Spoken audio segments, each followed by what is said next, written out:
still afraid. I'm not afraid. There wasn't a sign of life and death. We've got to do something. Why don't you just keep calm? You're telling us we gotta risk our lives just because somebody might need help. Yeah, something like that. I'll drag you out there and beat those things. Go ahead. Yeah, they're dead. They're all messed up. Haven't you had enough? They're coming to get you, Barbara.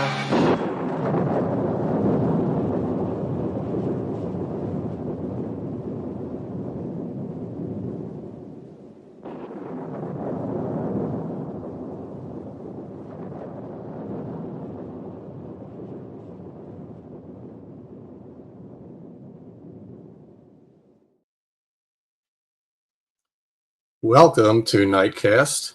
I'm Jim, and tonight we're going to be discussing the wonderful world of Night of the Living Dead trading cards.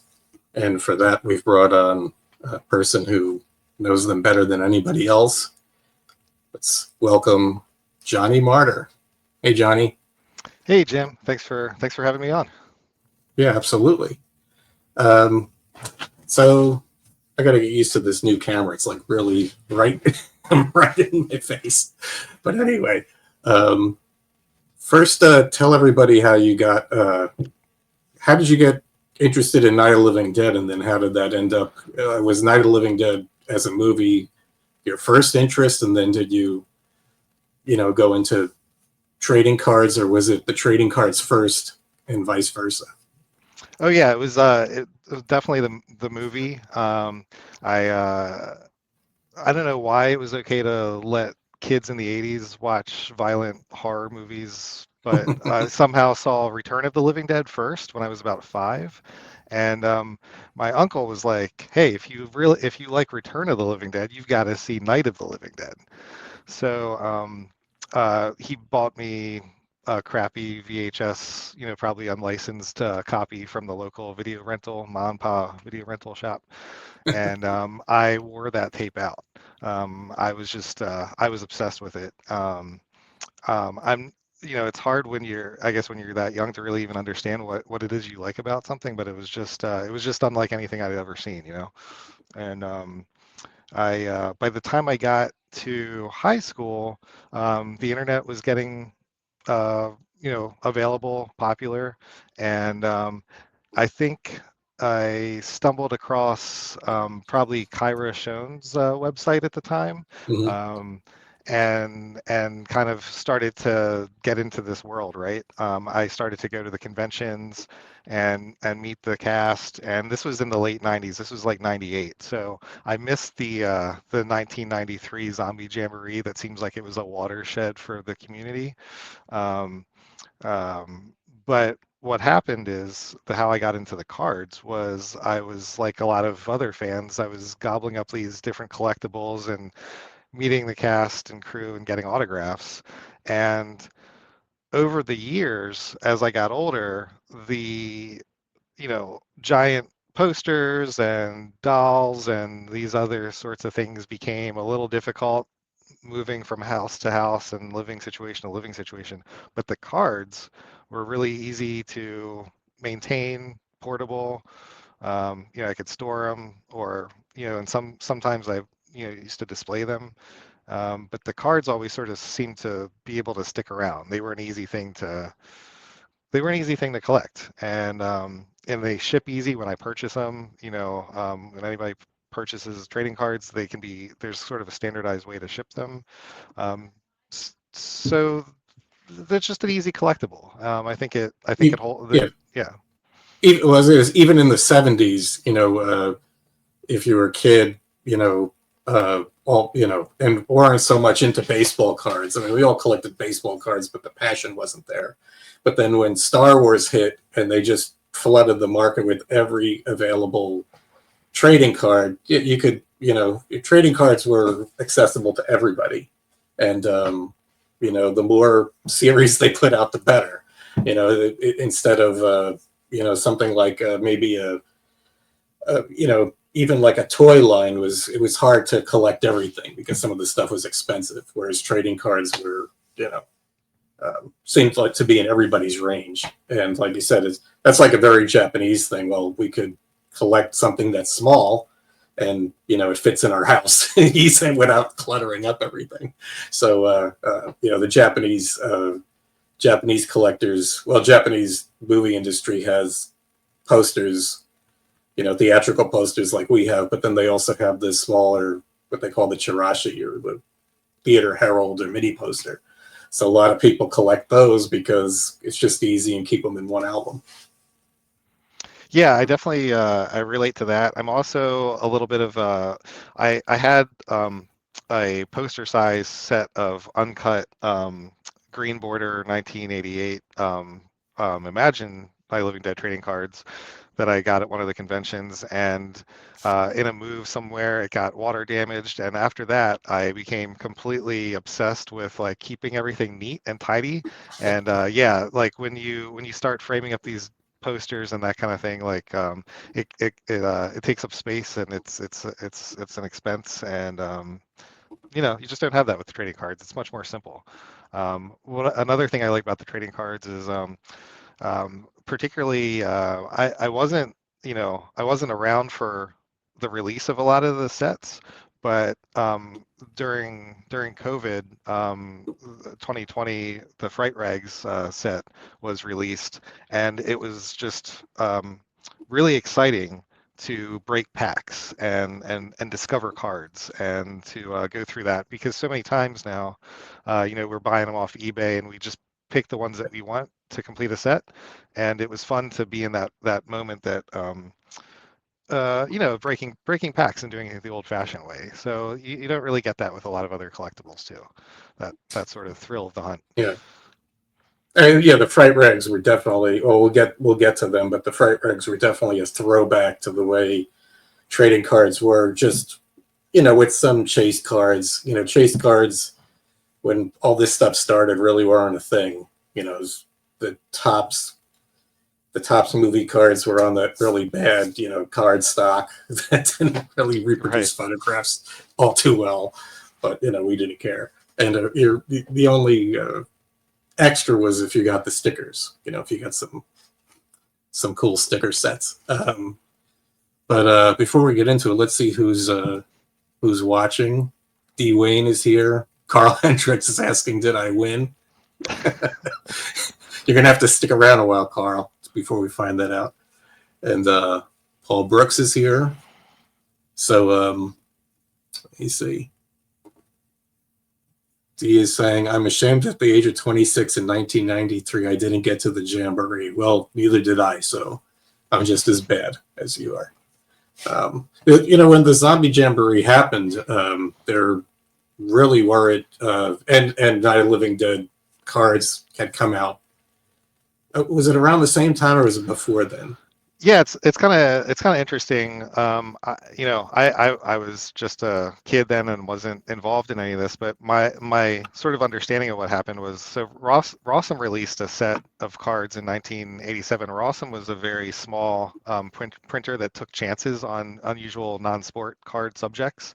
Another one that they did was War of the Worlds, which was they did War of the Worlds, and what was the band one? Oh, Mars Attacks was a big one. Right. They did one of the first reproduced sets of Mars Attacks since like the original Topps, and so they took chances on these sort of weird properties, or at least they were weird at the time. I think there's a lot of that stuff is available now, but in 1987 they just really weren't. And so they did the Night of the Living Dead, like you've got up on the screen here, and the quality is pretty terrible. They have the bare cardboard backs like you're talking about, and the image reproduction is just horrible. We were talking earlier about maybe they pulled these from like even 8mm or something pretty low resolution. Yeah, I mean, it looks like with the blown out look, it looks like maybe 16mm, but it could be as bad as a Super 8 print.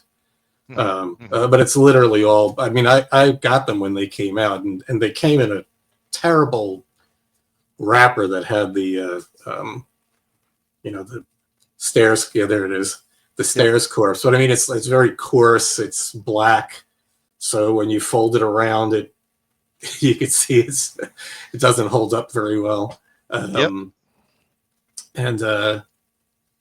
yeah, it was a strange set. It just kind of came out of nowhere. And while we were waiting for the first Imagine set to come out, and I think we have a picture of that. Yeah, So the green set was the first one. Is that correct? Yeah, that was 1988. I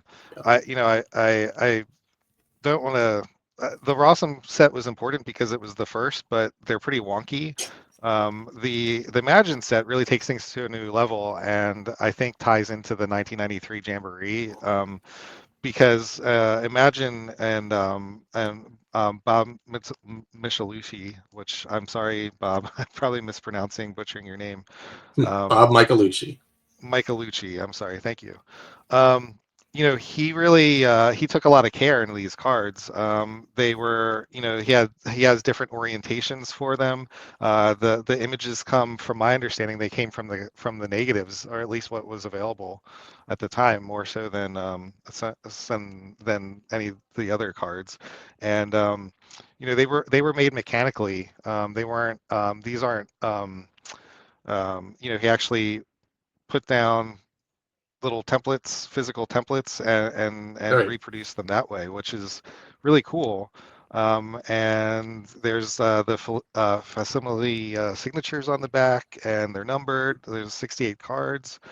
Just a lot of care went into them. And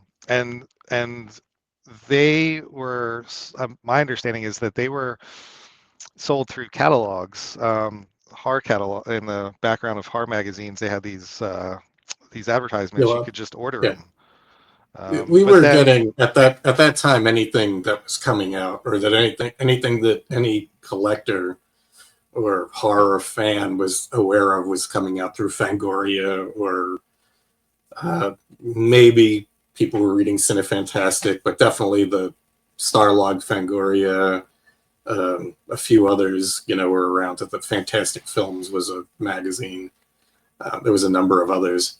But I would assume that that's how I found the Rosum set. Is it Rosen or Rosum? I'm probably going to mispronounce a lot of things because I do so much of this research online. I'm just reading a lot, and I'm not. I don't know. We'll call it what we want to call it, I guess, right? All right. So, for some reason, I think it's I read it once and then it stays in my head, and then if I'm mispronouncing it, and then it's like stuck that way. The Rosum set, I'm guessing it was advertised in Fangoria, but it could have been so another publication or two that we had back then. There were these kind of like trade. If you were a collector, there was these kind of like trade papers. One was Toy Shop. It was literally a newspaper that would come out, I don't know, maybe like every 2 weeks or every 4, like either monthly or maybe a little bit sooner than that, like every 2 weeks. And it was just full of ads. And there was a similar one like that called The Wrapper for all non-sports cards. So I may have seen it in there because I was definitely by the mid to late 80s, I was getting both of those. You figure just to give an idea of like what, of course there wasn't, like you said, you saw Return of the Living Dead first. There wasn't anything Return of the Living Dead to buy, right? No. There wasn't anything Halloween, Nightmare on Elm Street. There was that, you probably know when this came out, but when did that Topps set? Yeah, I think it was the 90s. I think it was I think it's the late 80s. I have a couple of those cards in here somewhere. I could probably look at the copyright on them. But but that yeah, one was significant because it had a lot of films that like didn't have any merchandising. It had it had Nightmare on Elm Street, which had some things, but stuff like Alien or Aliens was in there. The Fly, right? Maybe Hellraiser. and a Day of the Dead. There was like Day some of- pretty gory cards from Day of the Dead in there, or some Yeah. pretty gory scenes in there. And those were, it was Topps, and those were more along the lines of the Topps so cards. Yeah, those are some of Just those. bring They have that some in silly. even. Yeah, they have some Yeah, stills from Day nice. of the Dead in there. Yeah. Yeah, Major And Cooper with the big syringe sticking out of yep. his brain. But they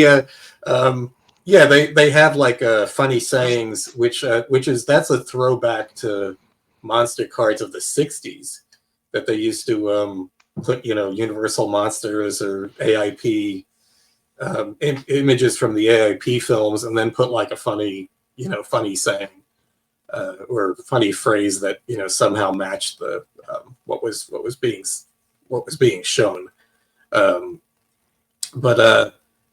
those were more in line with what Topps movie cards were like, and as we were saying, the the Rosem set was just even for movie cards that are on the awful chipboard kind of even which is how Topps made their cards. Even for cards that were made that way, the Rosem set was really a letdown. So yeah. I mean, even I think it has the what does it have? It has a synopsis on the back through.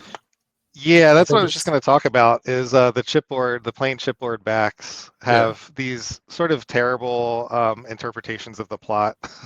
Yeah. And this weird original graphic that they came up with. I guess it's a spirited set, and it's an important set because it's the first. But it's like we've said, it was probably a little bit of a letdown. But the Imagine set just blew everything out of the water and changed the game. Yeah, so Especially by even comparison there, to it was like nice, clean card stock. I would say it's definitely not chipboard. It's more like a white, maybe like 80-pound or something, like a real heavy card stock, maybe heavier than that. So yeah, that was like a different take on trading cards. right. And then I see you've got the signed ones.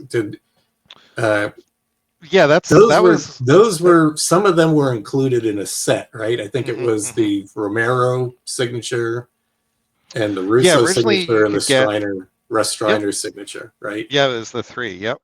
Did we get those three? That's where it ties into the Zombie Jamboree that I want to talk about. So what's also cool about the Imagine set is, and I can see in this ad here, is that it seems to have been released around the same time as the complete Night of the Living Dead film book by John Russo. So you kind of started to have, thanks to Imagine and with John Russo, because I believe he worked on these cards as well. That's when they started to sort of like build a campaign of collectibles, right? And that's really the start of it. And the autographs are really important because according to my research, either the Night of the Living Dead set or the Tom Savini set that came out at the same around the same time, they were the first non-sport trading cards to include autographs as part of the set. So that was kind of a big deal because, and the reason why it's a big deal is because you almost don't even like get into official sets of any size today that people expect autographs. It's become standard. So, and at the time, it just wasn't. At the time, again, there wasn't many specialty cards. Certainly for non-sport, there wasn't many specialty cards. There weren't chase cards, and the fortunate thing was that just at the time they had access to all the cast. So it's literally the only way to get a Keith Wayne, unless you were at the Zombie Jamboree. Really the only way that a Keith Wayne signature was made available. That's my Keith Wayne right there. I think we have some examples. And then there was also this, which this came out around the same time as the Zombie Jamboree, right?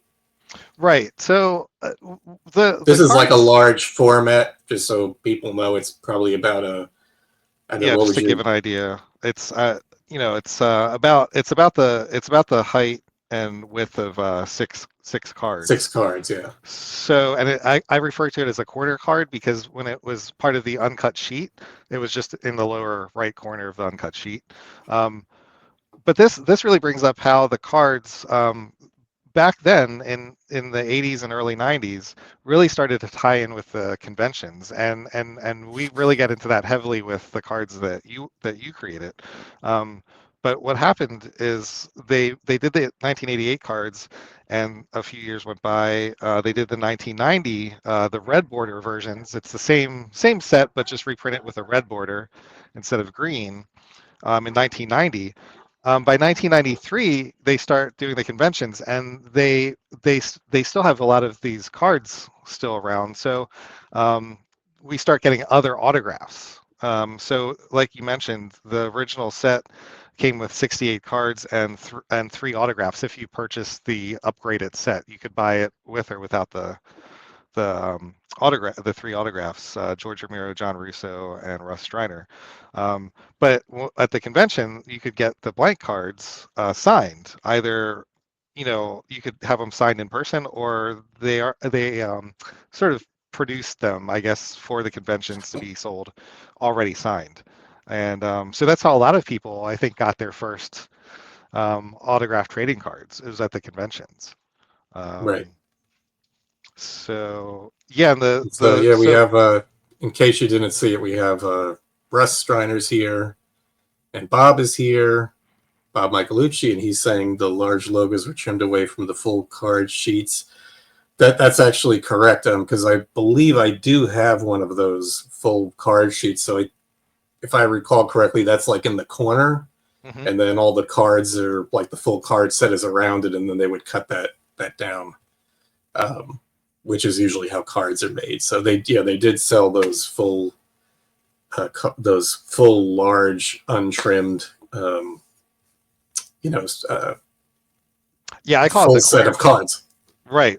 Yeah, they sold them on, but those weren't available in the catalogs. I think those only became available when the conventions started to happen. Yeah.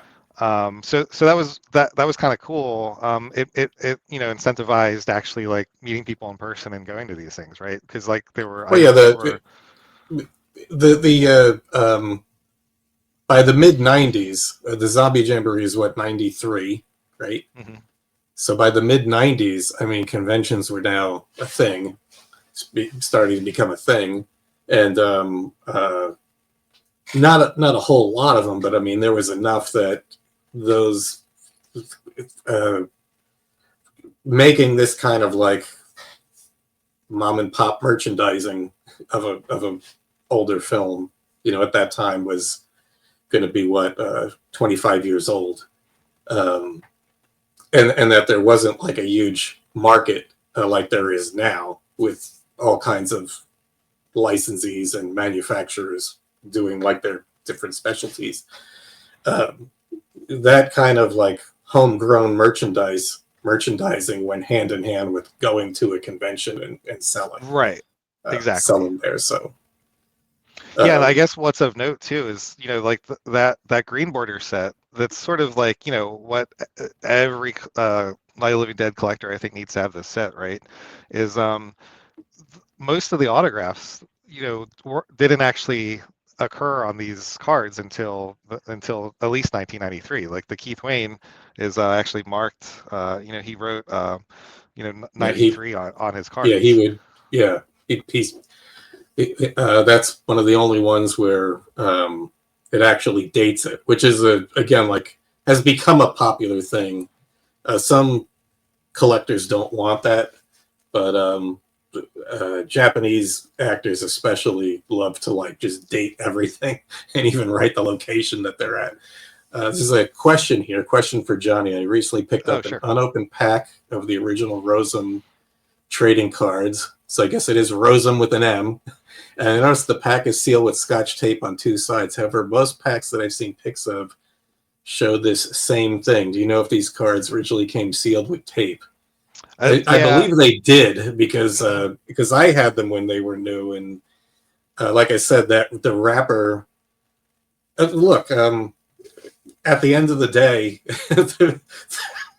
you have tape on your wrapper. There's my Scotch tape right there. Yeah, Scotch tape. I mean, at the end of the day, this was not there.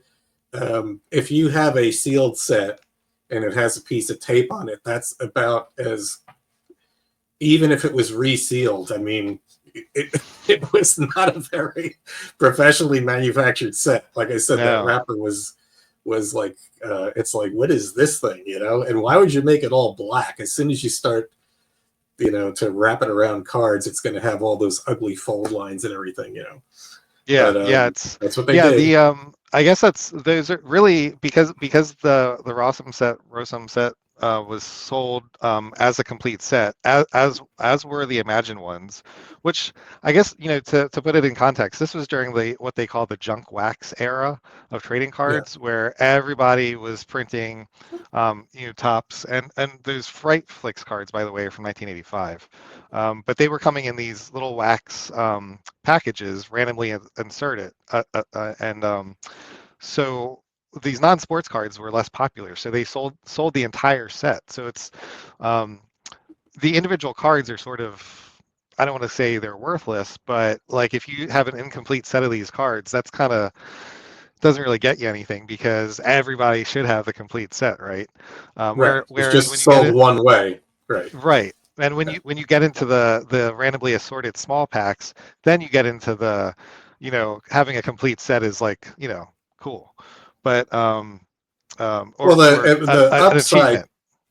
upside of that is that any of these sets that were, no matter how many years ago, any of these sets that were sold complete like that are now still easy to get. I mean, you probably wouldn't spend more than $50 for like a complete, you know, I've seen them on eBay, a complete Imagine set, a complete, you know, Rosum set. So anybody who wants them, you know, and I can't imagine why anybody would have broken them up unless they lost some. But I know at some point they became kind of, the Rosum set and the Imagine set kind of became like the go-to to break up the sets and go to conventions and get everybody to sign them. Yeah, that's right. That's right. I guess another point about the Rosum set is that really the only variations you could have are an original sealed set, like we're talking about here, or, you know, I'm not one of these guys that likes to collect unopened sealed sets. I actually sometimes when I get them, I pass them off because there are people that appreciate that, but I like to actually like see the cards, touch the cards, all that kind of stuff. But the third way is really rare. I've never actually seen one in well, I think the Living Dead Museum had one, but there are a limited number of uncut sheets. Yeah. And I don't really collect those either. I like stuff that fits in my binder and that kind of thing, but that is super rare. And those are the only 3 configurations of this set that you could get. So and I point that out because what's important with the later, more sophisticated sets that the Imagine starts with the autographs is collecting these chase cards. And so you get into not just complete sets, but master sets and subsets. And like, there's a lot of different ways you can collect just one set of cards, which is what makes it a lot of fun. With so it's probably good to point out, we're talking about even the Imagine set, even the Rosum set, the time that they were produced, and these were kind of more like mom and pop type operations that were making these collectibles. But this stuff was made as almost like, you know, like the Topps cards. Those were made as like almost mass market, you know. There wasn't supposed to be anything remotely collectible about them other than the fun of ripping the packs open for the sets that were sold through wax packs, or, you know, just buying the, you know, these weren't supposed to be high-end collectibles where you're chasing one really rare card that's worth like a lot of money. The exception would be exactly like what you're talking about, is the uncut sheets, like uncut sheets of Star Wars. Top Star Wars go for a lot of money.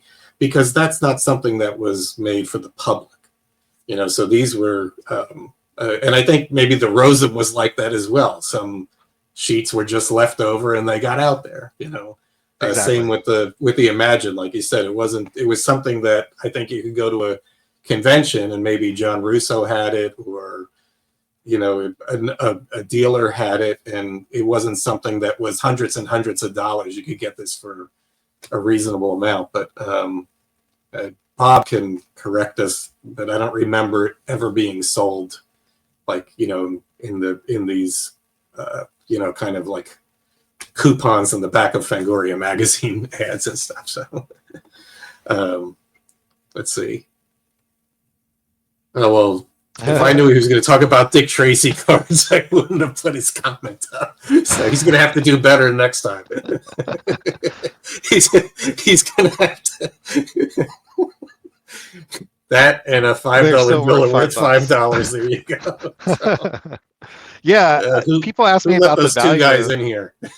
Well, it brings up a fun point though, is the value, right? Because people ask me, how much is this worth a lot? And I sometimes I don't know what to tell them. Like you brought up the $50 point for the Rossum or the Imagine sets, and yeah, the prices like vary a lot, and in this, I see different years, different times of years, how interesting the property is from one time to another. If one set is released, I see that there's kind of a run on the older sets, and they go up in value.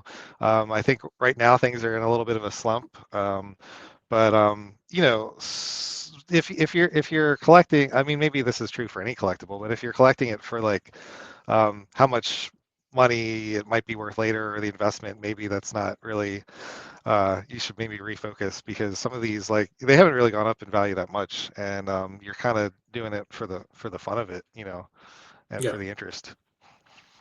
Well, you have so Bob just confirmed that the full sheets were kind of like an extra thing that was sold at conventions, but you have like right there is a wrapper.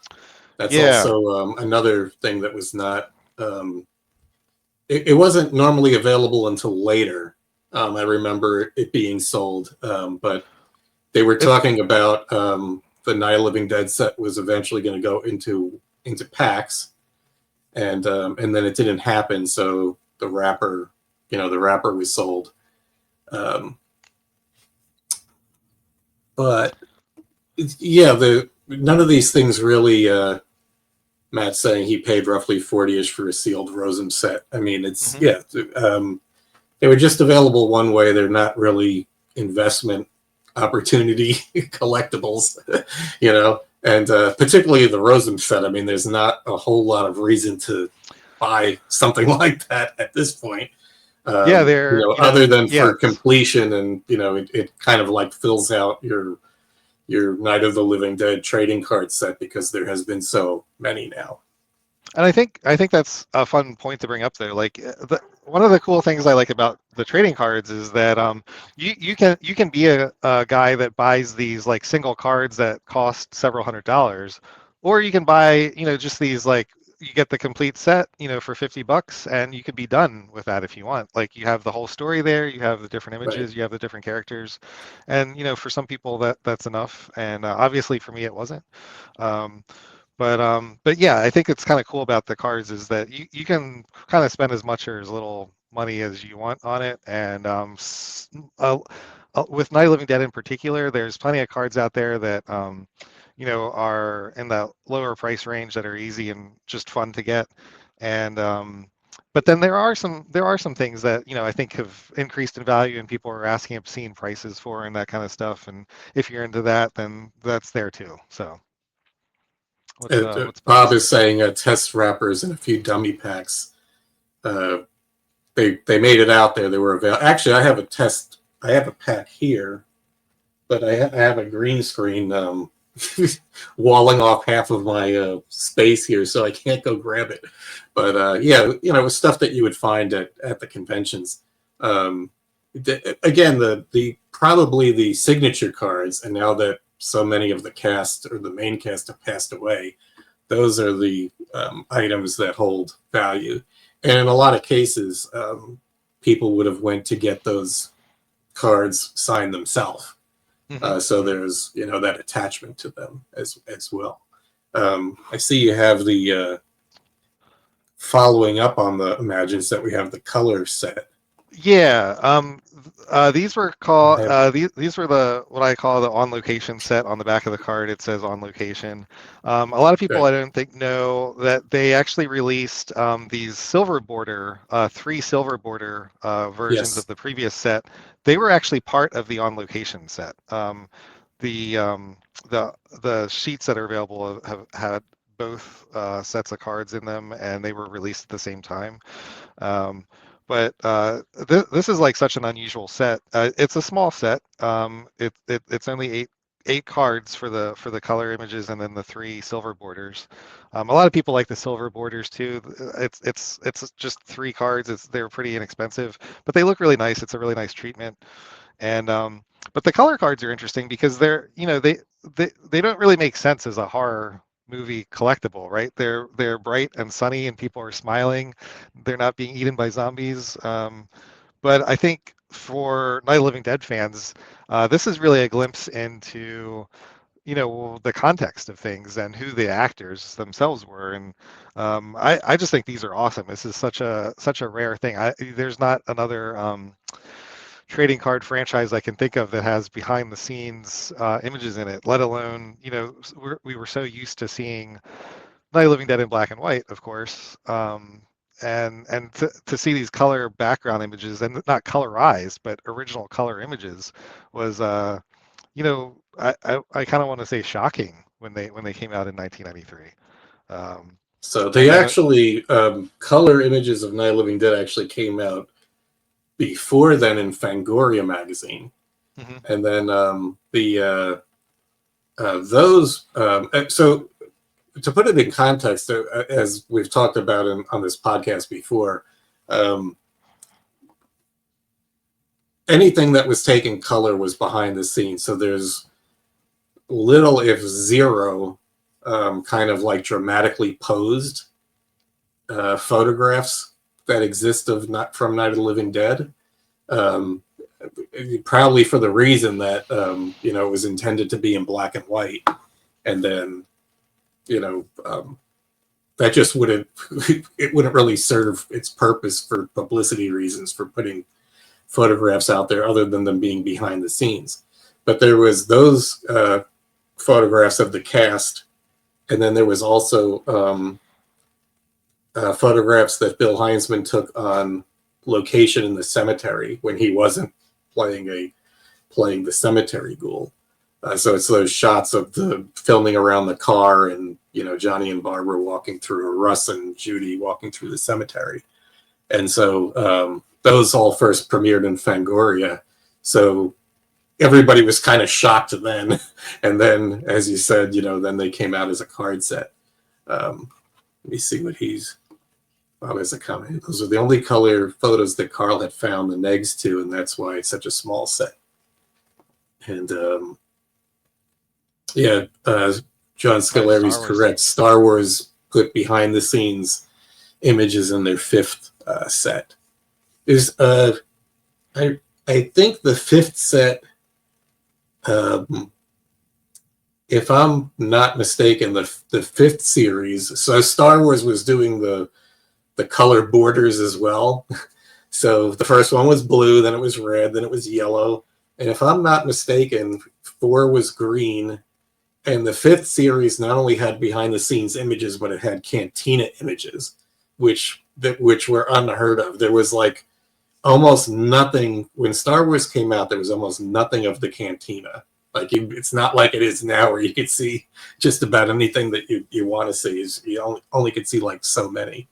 And so many different angles of shots, and of course there wasn't a whole lot of there was kind of like these paste up shots of the space battles, the dog fights.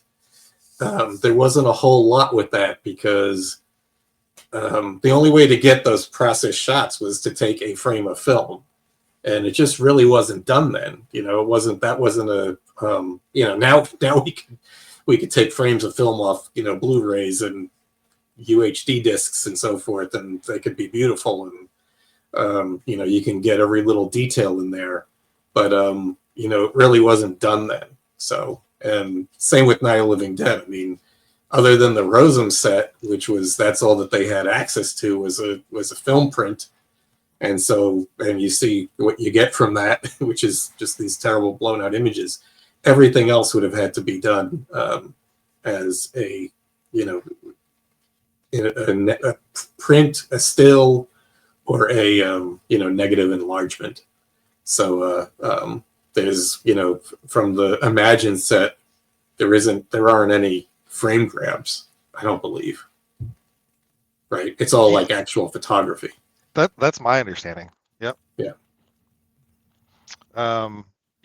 I just think that the on location set is an awesome set for folks to have. It's it's small, so you don't have to look all over the ends of the earth for it. And there were 3 ways that you could get the Imagine set. It looks like Bob's got something cool to say here too. Yeah, just to go back, John Vula was saying when he talked to Tim Ferrante was the gentleman who got not only the Dwayne Jones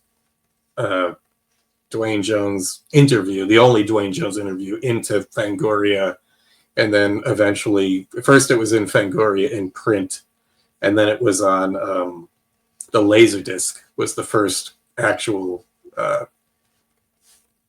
audio where you could hear the audio of Dwayne Jones speaking, in the interview that became the print, that originally was the print article. But Tim is also the guy who, as John is saying, he bugged the crap out of Bill Heinzman to find those color shots, which are actually slides. They were color slides. Right. That's what he was filming on. And Bob says on the Savini set, that was called Scream Grates, I think, something like that, for Tom Savini. He'll let us know. I'm not 100% sure. Yeah.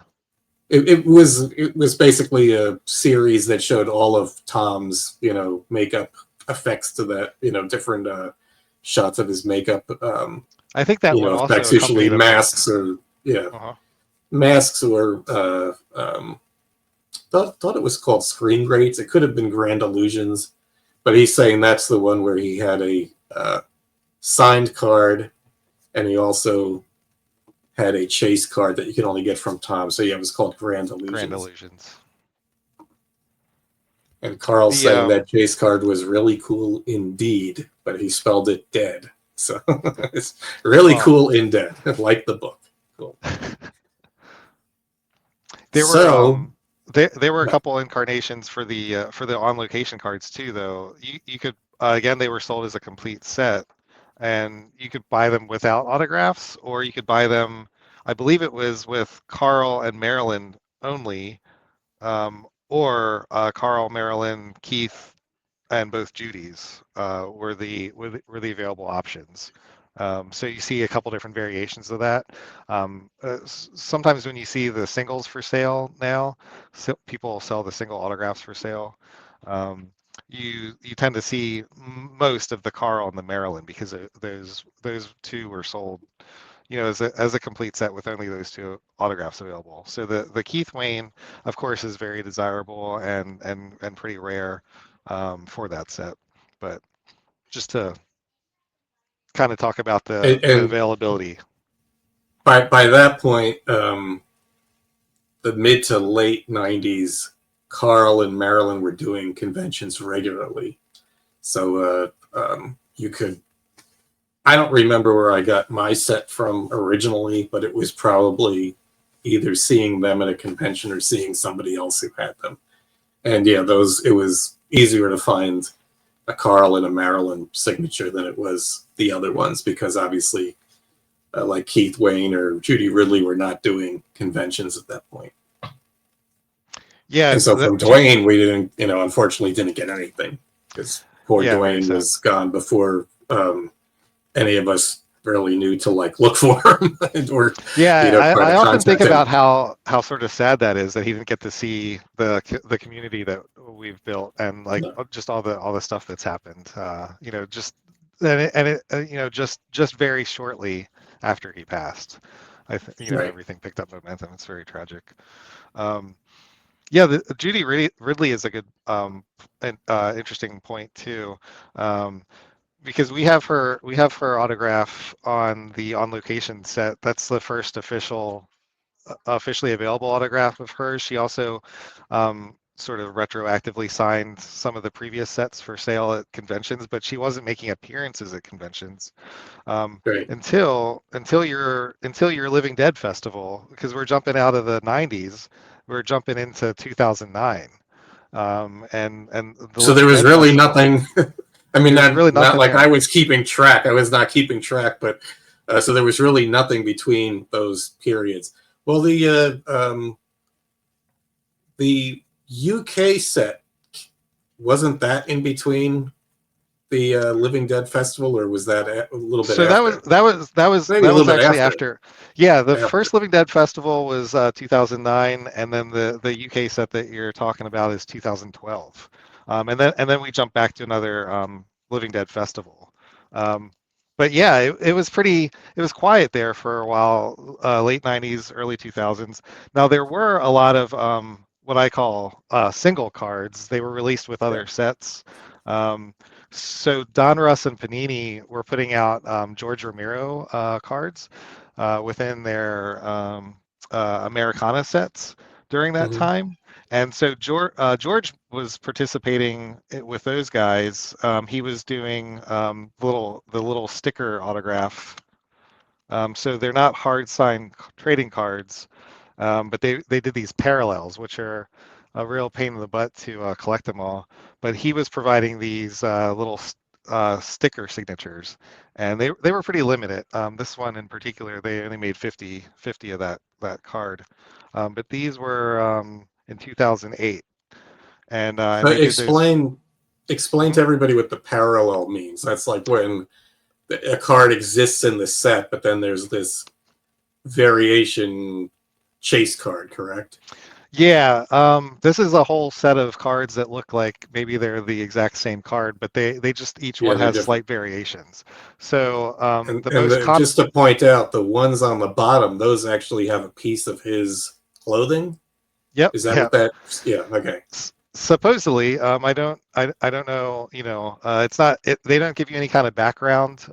So that's called a relic card when they include a piece of clothing or some other Right. item in there, and they don't give you a history on like what that item came from. There's some pretty famous people that not that George isn't famous, but iconic. They have like James Dean and Marilyn Monroe relic cards, and they don't really give a lot of background. I think the people that collect that stuff maybe have like delved into where it came from, but I'm not sure really what those little swatches of fabric came from. But yeah, the parallel cards are interesting because you have one basic card design and then they do like little variations on it. So there's foil versions and there's like these silver proof. It literally just says proof in different types of foil. Right. And then the most expensive and the rare cards have the fabric, an autograph, or the fabric and an autograph. And Right. they're yeah, it's really silly. I spent a lot of time trying to find all these things. The What rarest is one. what's the year on these cards? These are Or 2000. just These are 2000. generally?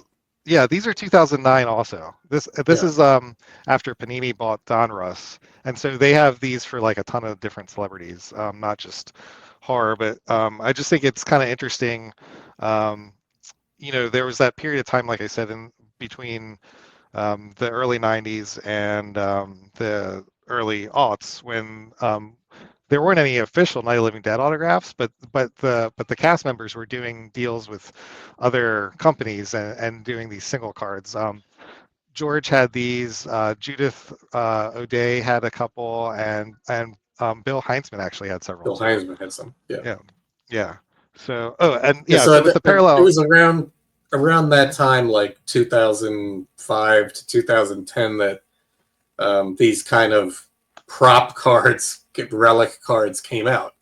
So you would have like a Star Trek set that would have a piece of, usually from like something like the Next Generation or one of the iterations after that, not from the original series, but something that was new, and they would cut up a piece of wardrobe and have that on a card. So it wasn't like completely unheard of, or, like that George card is not really, it's not weird that they have that. Only accepting that the fact that it's just a piece, it's a random piece of his clothing, instead of it being like from a character's wardrobe from a particular series or something that ties into a particular character that's a part of this TV series card set or whatever. But so that's interesting. So the because I was not aware of that, the 2009 Living Dead cards. Was this 2009 or 2010? Did I do these? Yeah, 2009. I don't even know. So yeah. Literally, this is two. Even though we're seeing a bunch of cards here, this is literally two cards.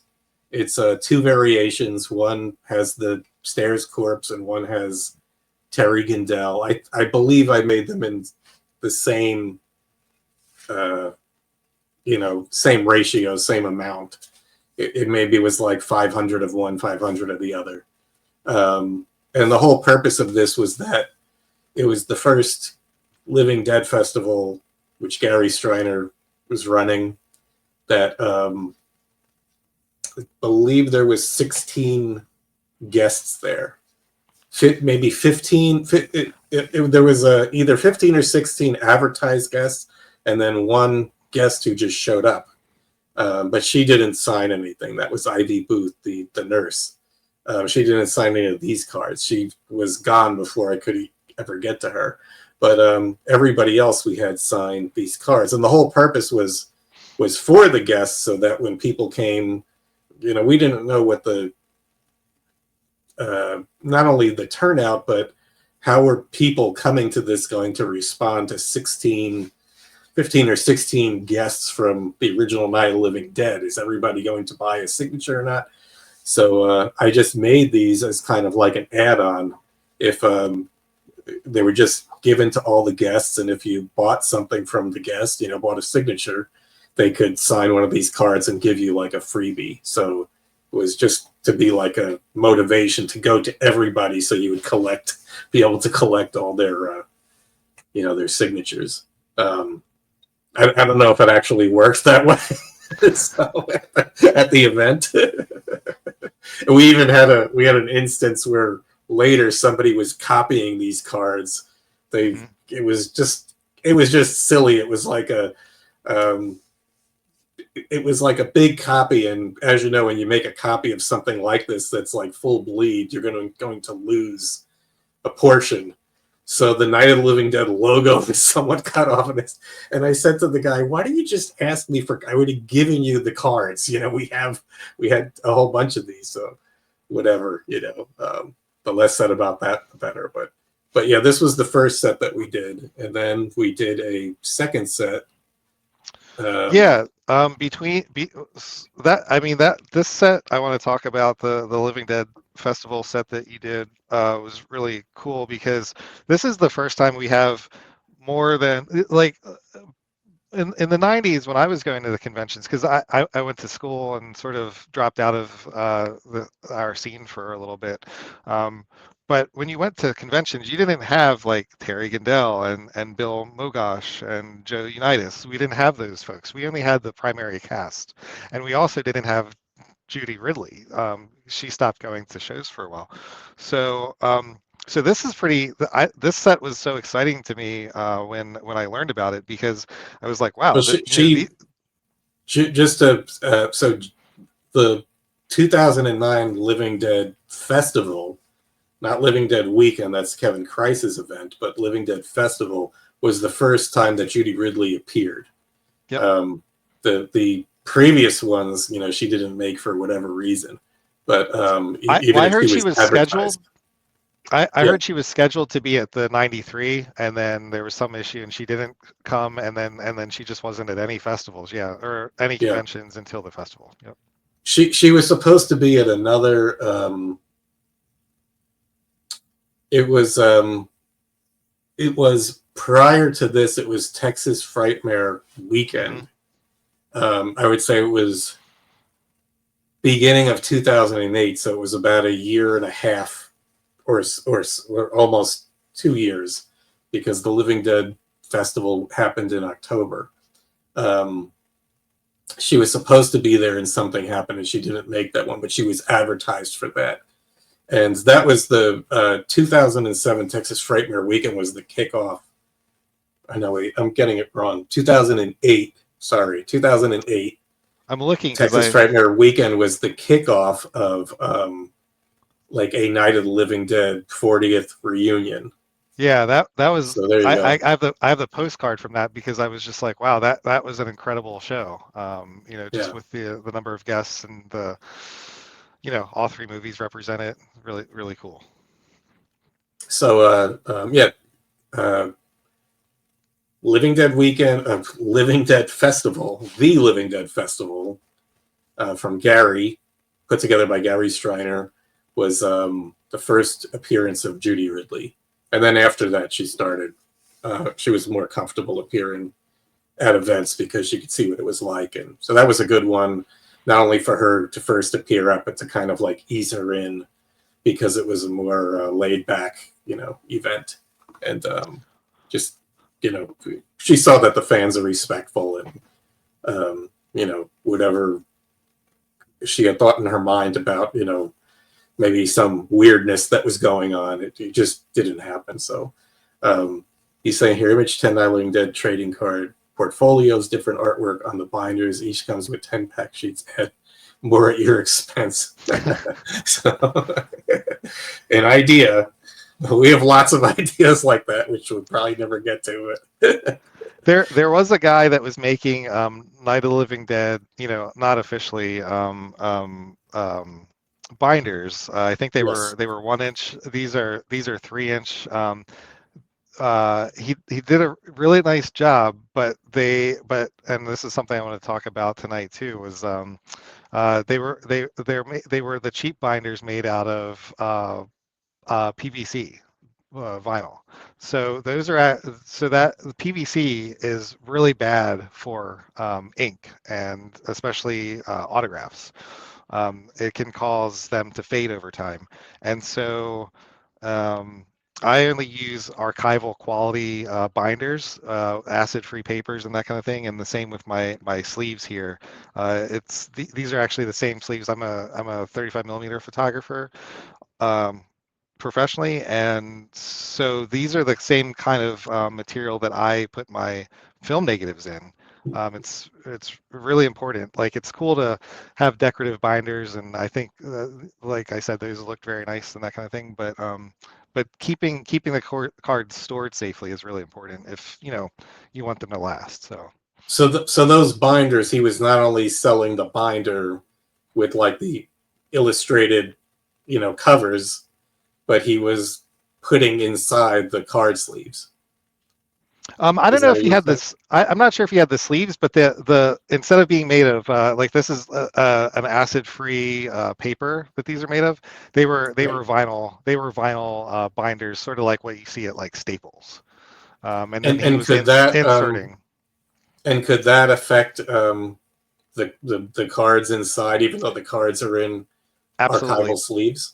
Oh, yeah, absolutely. So that's a good absolutely. Because good tip to tell everybody here. what the PVC does over time, it degrades. I'm not a chemist, but what I understand is it off gases. So over time it degrades slowly, and it actually releases a gas.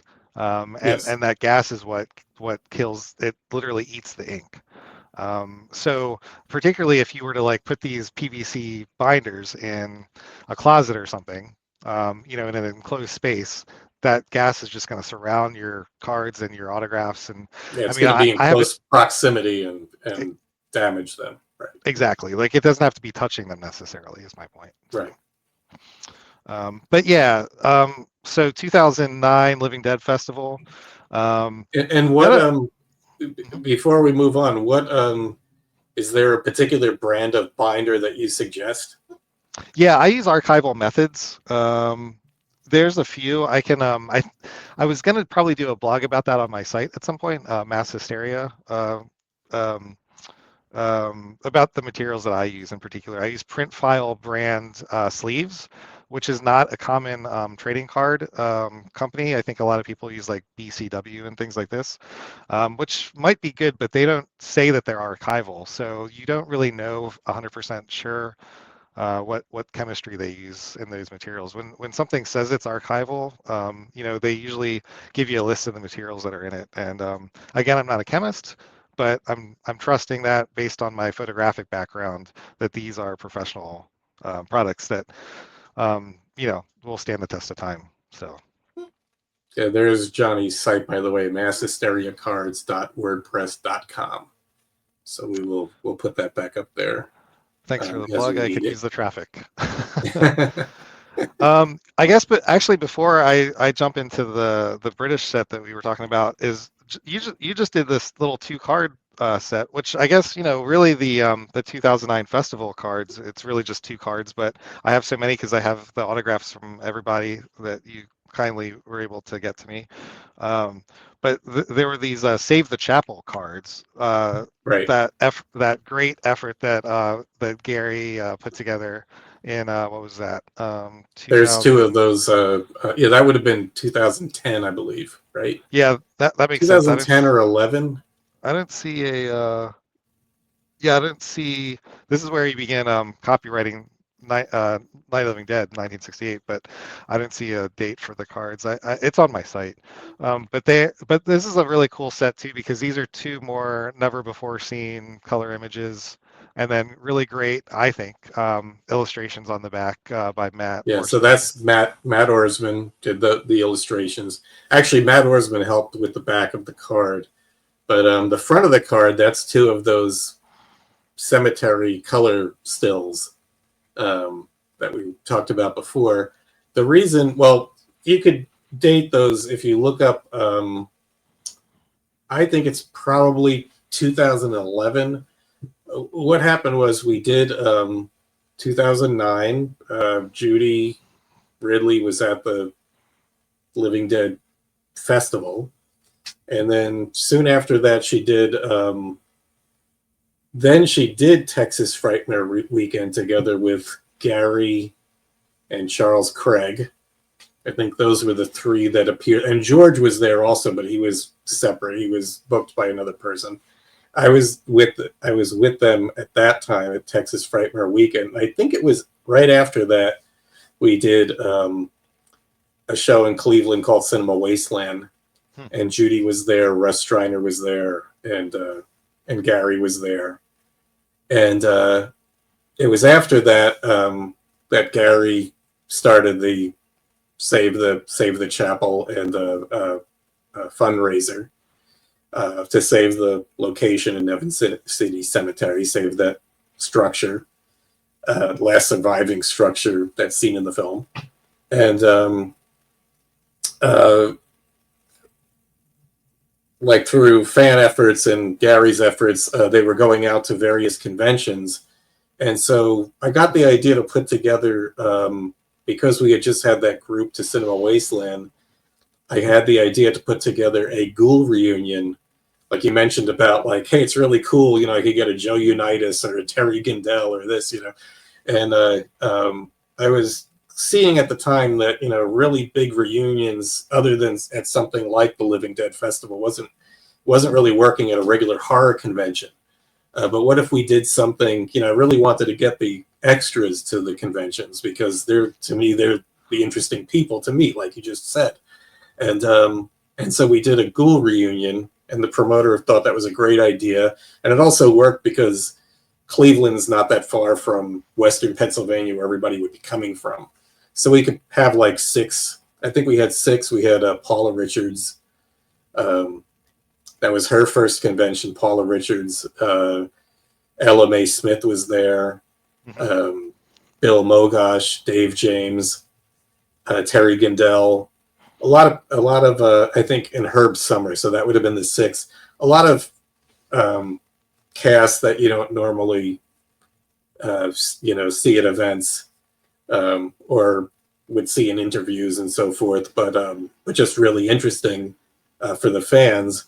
And that's where Gary was there and had a Save the Chapel table, and I surprised him with those 2 cards because the reasoning was that we could make a flyer and hand a flyer out, and people would be like, "Oh, awesome, a flyer."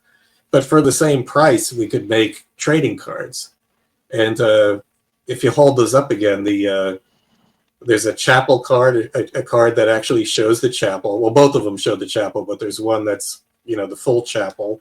That's the one on the bottom.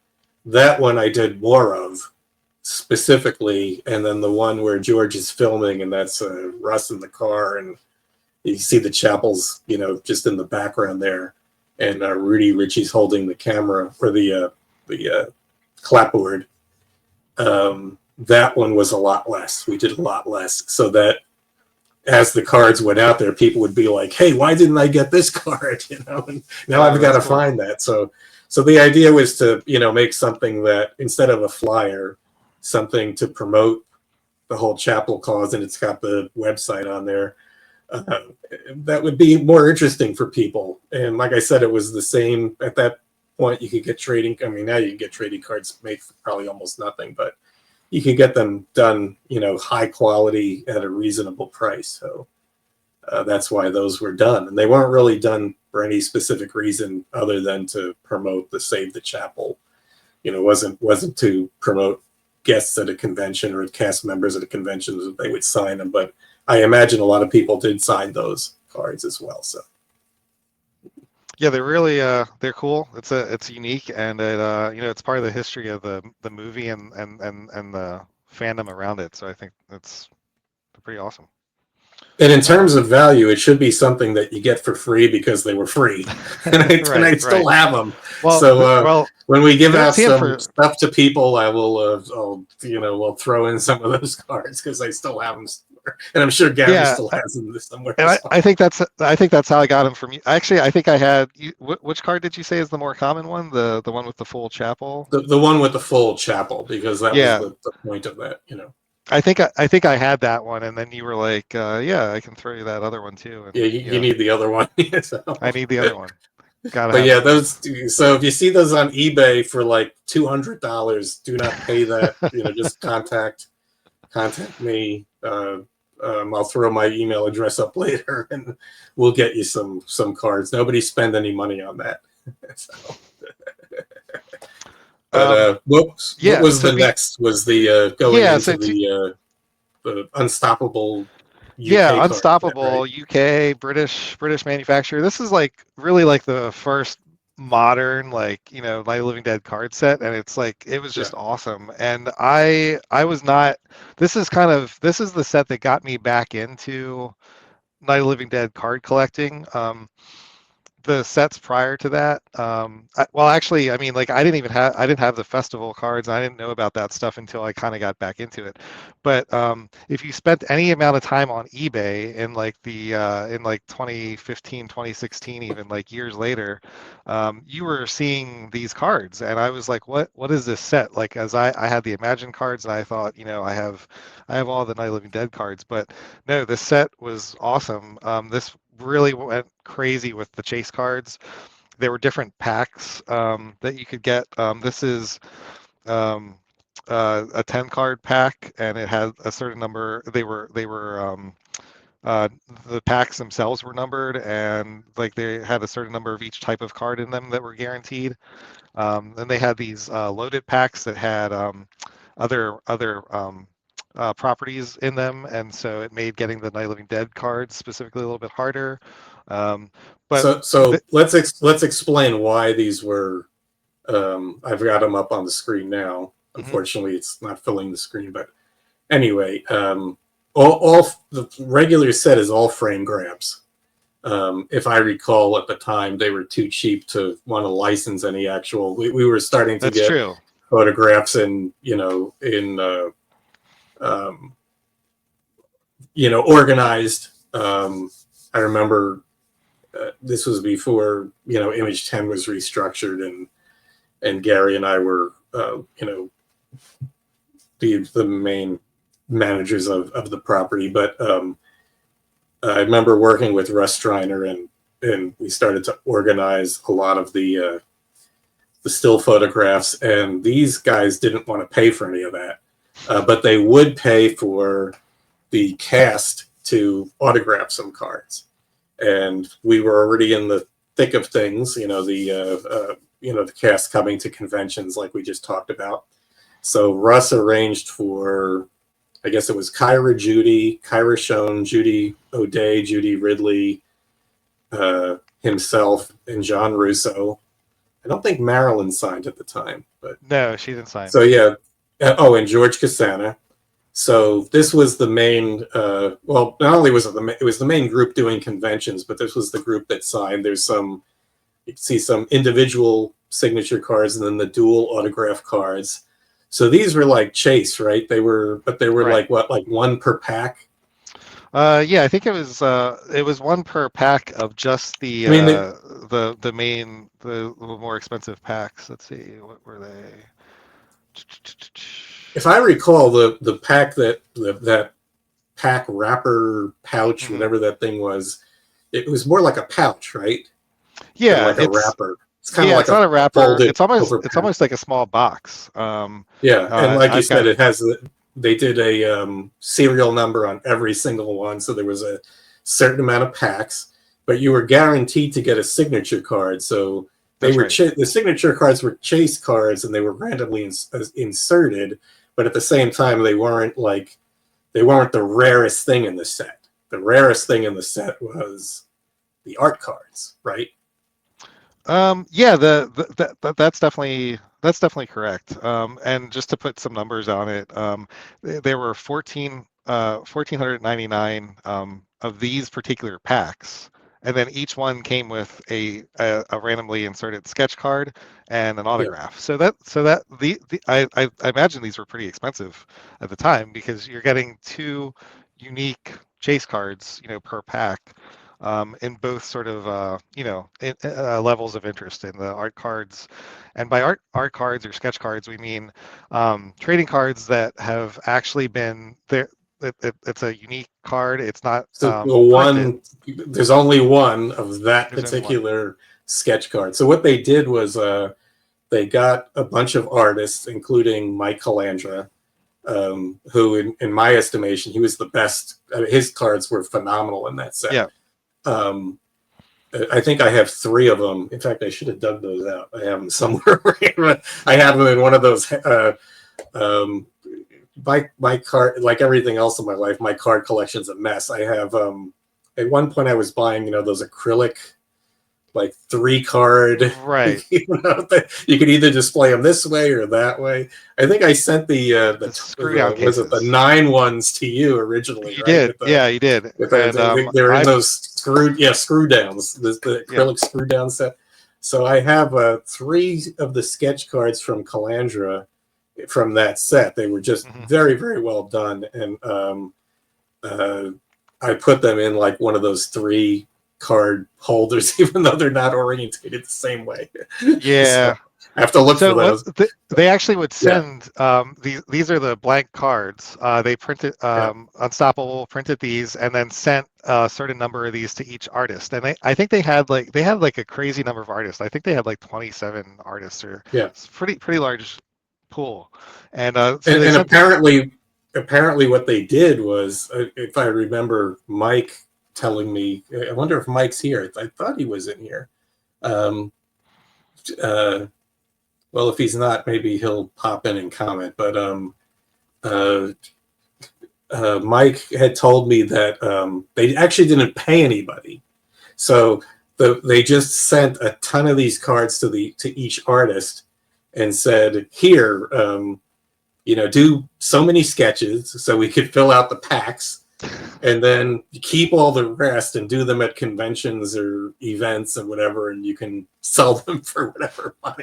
So I don't think they paid anybody for Oh man, either. I did not hear that story, but that tracks with the artists that I've collected and spoken with that participated in this. That tracks because some of them were they were all chomping at the bit to do like a commissioned card for me, which so that tracks. And even the blank sketch cards, I guess the ones that they didn't use, I've seen they did like a little hole punch in the corner, so that when they got out to the general population, they weren't used by random people, I guess. But I somehow managed so to those get have a hole punch in the corner. So mine don't.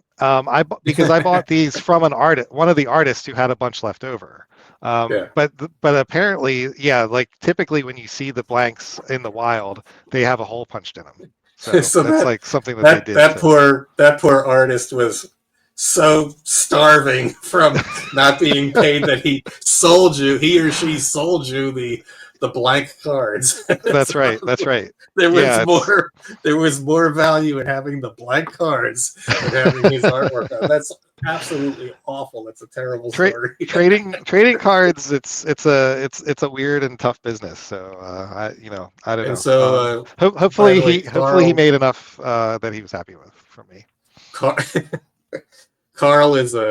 Carl Hendricks is saying that Cinema Wasteland show is 2012, and that's when he first met Gary. So that makes sense. I knew it was after the Living Dead Festival, but not before the next one where we made cards. So cool. Yeah, we'll talk about. Let me see what this is. This is a long one. I've been a very big fan of horror movies, and he saw Night of the Living Dead since 8 or 9 years old, and George created a true masterpiece, and I give this 2 thumbs up and a true 5-star rating. So cool. There we go. And black and white rules. So right. All about black I thought there maybe would be a question in there somewhere, but there was not. So the enthusiasm is appreciated too. Yes, we like the comments. We like the happy comments that we're glad people are watching. I guess before we get into another festival, though, I just wanted to talk about, again, just how awesome this set was, though. I know, like, you're saying that maybe relationships were kind of strained, and I heard that talking to the guy that designed these, too. Like, things were what they were in terms of that. But it was a cool set because, you had the autographs, the sketch cards. There obviously hadn't been, Imagine did the autographs, sketch cards were a new thing, that was happening around that time. So this is the first Night of the Living Dead set that utilizes sketch cards, which has become a very prevalent thing, which we'll get to. But they also included printing plates, and that was a new thing too. So these are, and I'm not a big printing plate collector, but this is a couple here. These are the actual plates that metal plates that the images are etched on, and then they stamp the images in the CMYK spectrum onto. So there's going to be 4. To explain that, there's going to be 4 colors. It's going to be black, cyan, yellow, and magenta. Yep. And so there would ideally exist 4 plates for every one of those cards, right? Exactly. My understanding is that Unstoppable, they so obviously there's a lot more plates available than like a full set of cards. So Right. A lot of them were destroyed apparently, from my understanding. And so a lot of most of what you see from the Unstoppable set are the black ones. I think a lot of the other colors were destroyed. Just a little bit of trivia there. But so they had Can that happen in the process, the printing process, that the plate becomes unusable? Yeah, I don't know. That's a good question. I How have to did defer they? to like. Mhm. I had seen the printing plates for this, but I wasn't aware of them when the cards came out. So, how did they distribute those?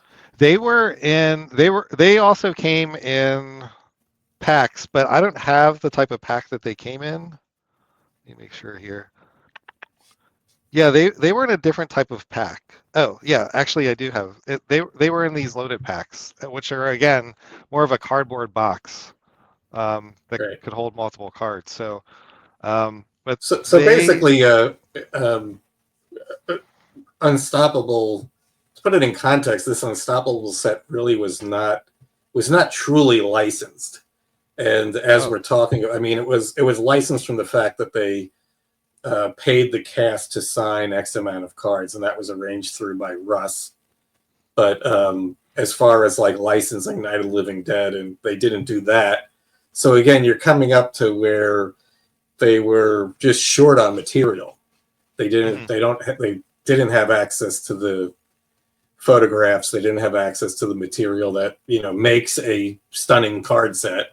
And so you can see they're just throwing They're everything just that throwing it out. they Yeah. can into these and different types of packs and so forth. So Yep.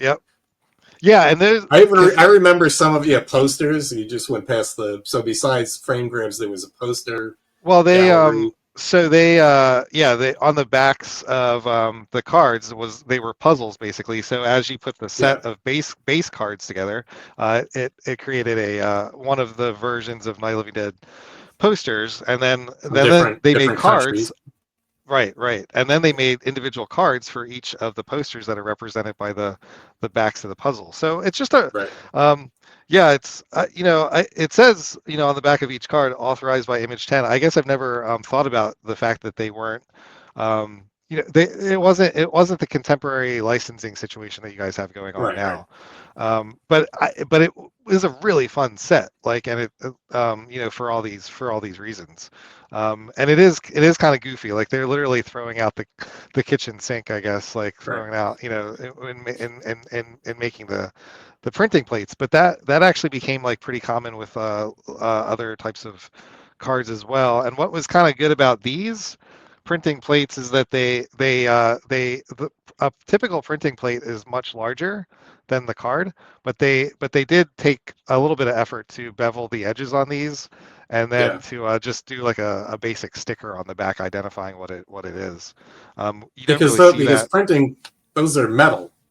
So they're Yes. right. Those are metal. It's like a type of it's a kind of bendable, but it's still a metal. So yeah, Hmm. it's a.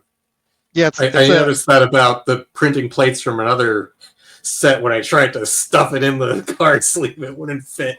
they Because didn't fit. there's- Yeah, they tried. but They the idea is that it's cool to have something like that when the set is really well done. It's like, yeah, now it makes sense to have something that actually printed the set. You only have one of those. But like we were talking about in this case, they were just, for lack of whatever else, they were just throwing as much as they could at it because they just didn't have access to material. So Well, and another example of that, it's an infuriating example for me as a completist, is that they did two one-off cards. They took Marilyn Eastman's signature and Carl Hardman. This is after Carl Hardman passed away, and they were cut. They're called cut signatures. So they find a document that they're on, and they just cut the signature out and put it into a card. yeah. And they only made one of each of those for this set. The designer made them, and they never actually made it into official distribution. And years after all this was done and the company was finished with it, the designer sold those two cards. And but again, it was just like you're right. They were just grasping for material to just. It's kind of like the rocket firing Boba Fett. It couldn't come out, but then it ended up out there anyway. Where it Exactly. could be sold for tons and tons of money. So it's very Yes, and funny. those cards did sell for tons and tons of money. So, but Well, we were happy that the cast got at least those cast members got paid something for that Unstoppable set. So we didn't complain too loudly about it not being fully licensed. okay. Yeah, the autograph set here was pretty nice.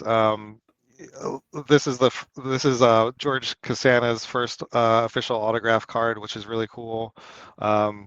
there's a couple. The Judith Judith O'Day rather single card. My understanding is like I don't know if she got tired of signing them or what, but there. Whereas the other cards, there's probably 50 or so of each autograph. There's only about 25 of her, so she's like really difficult to get a hold of for some reason. And then Russ and Judith Ridley wrote little captions on a few of their cards. There's not many that are out there, but Russ, of course, wrote "They're coming to get you," which he does pretty frequently now, but is not on most of these cards. And then Judy Ridley wrote "My jacket's caught," which is a great line to autograph with too. So. Now, Cassana did sign. He was at the 2009, so he did sign those. But that's not you're mass, right. You're but right. that's not yeah. a mass distributed set. That was something that you would just get at the. I mean, a lot of the. I gave a bunch of those cards. Again, it wasn't. They weren't specifically made to be sold. If the actors wanted to sell them later, that's fine. That was up to them. But it was made to like increase business for everybody. So, you could meet at that original Living Dead festival, Tony Pantanella, Regis Servinsky. They had never done anything like this before. And we didn't know what would people come in and be like, "Hi, nice to meet you," and then not want to buy anything. So it was just a little bit extra, boost. But especially a guest like George Cassana, who did a lot of other conventions, well before that and after that. I think he started around, just before the 40th, which he was on that kind of group that bopped around to a bunch of conventions throughout the country. He was at the first time I saw him was at a not Living Dead weekend, which didn't exist then, but the people who would do the zombie walk in Monroeville Mall did an event. I forget what it was called. It may have been called Zombie Fest, and that was one of the first ones. That was when George Cassana was starting to like get into it, and so he would a guest like him would bring around a bunch of those cards, and I'm not sure, people had ways to get them. I'm not sure if he was giving them away or if people would choose that when they bought a signature from him, or if they bought a photo, he would give them one. But so I know years later, like him, they got out there. Yeah. I know years later, like Joe Unitas, for example, was giving out your festival cards. When I've seen him, it sounds like maybe George was doing that as well. And Joe is one of the ones who remembered the cards. And Jim, could you bring me some more of those cards next time I see him? Sure. It's like, so some of the guests liked the cards more than I did.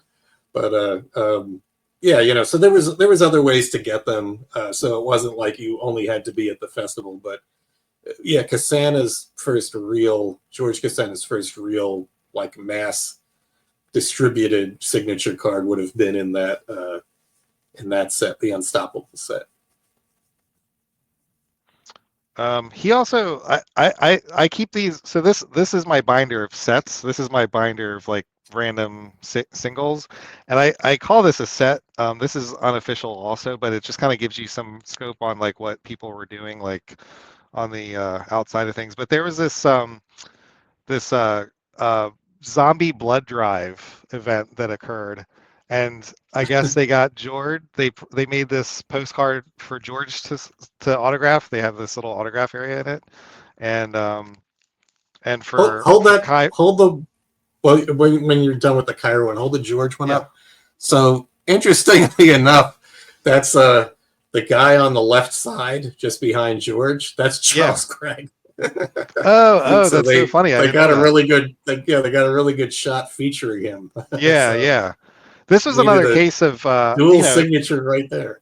Yeah, man. Oh my gosh, that's really funny. But I thought these were kind of neat because this just to me was showing that the cast were, kind of making their way around. You have like these official signatures, these official cards there, and then you have these sort of ancillary side projects that some Yeah. of the cast are getting involved in at that point.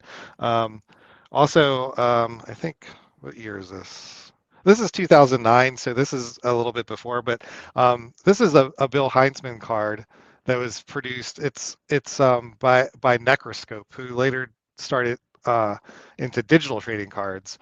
But they did like this horror series, and so Bill did like a bunch of these, and so just to show that at that period in time, the cast were kind of like, people were making other card sets and doing these other projects, and actually reaching out to people and getting involved in that kind of stuff, which I think is kind of neat. It goes along with the George Romero Americana cards that I was talking about.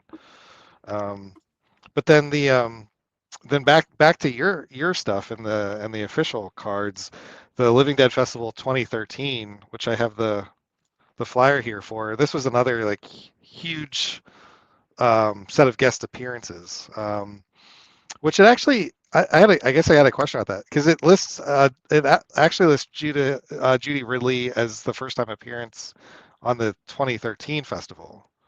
Is that not? I guess that's not accurate there, right?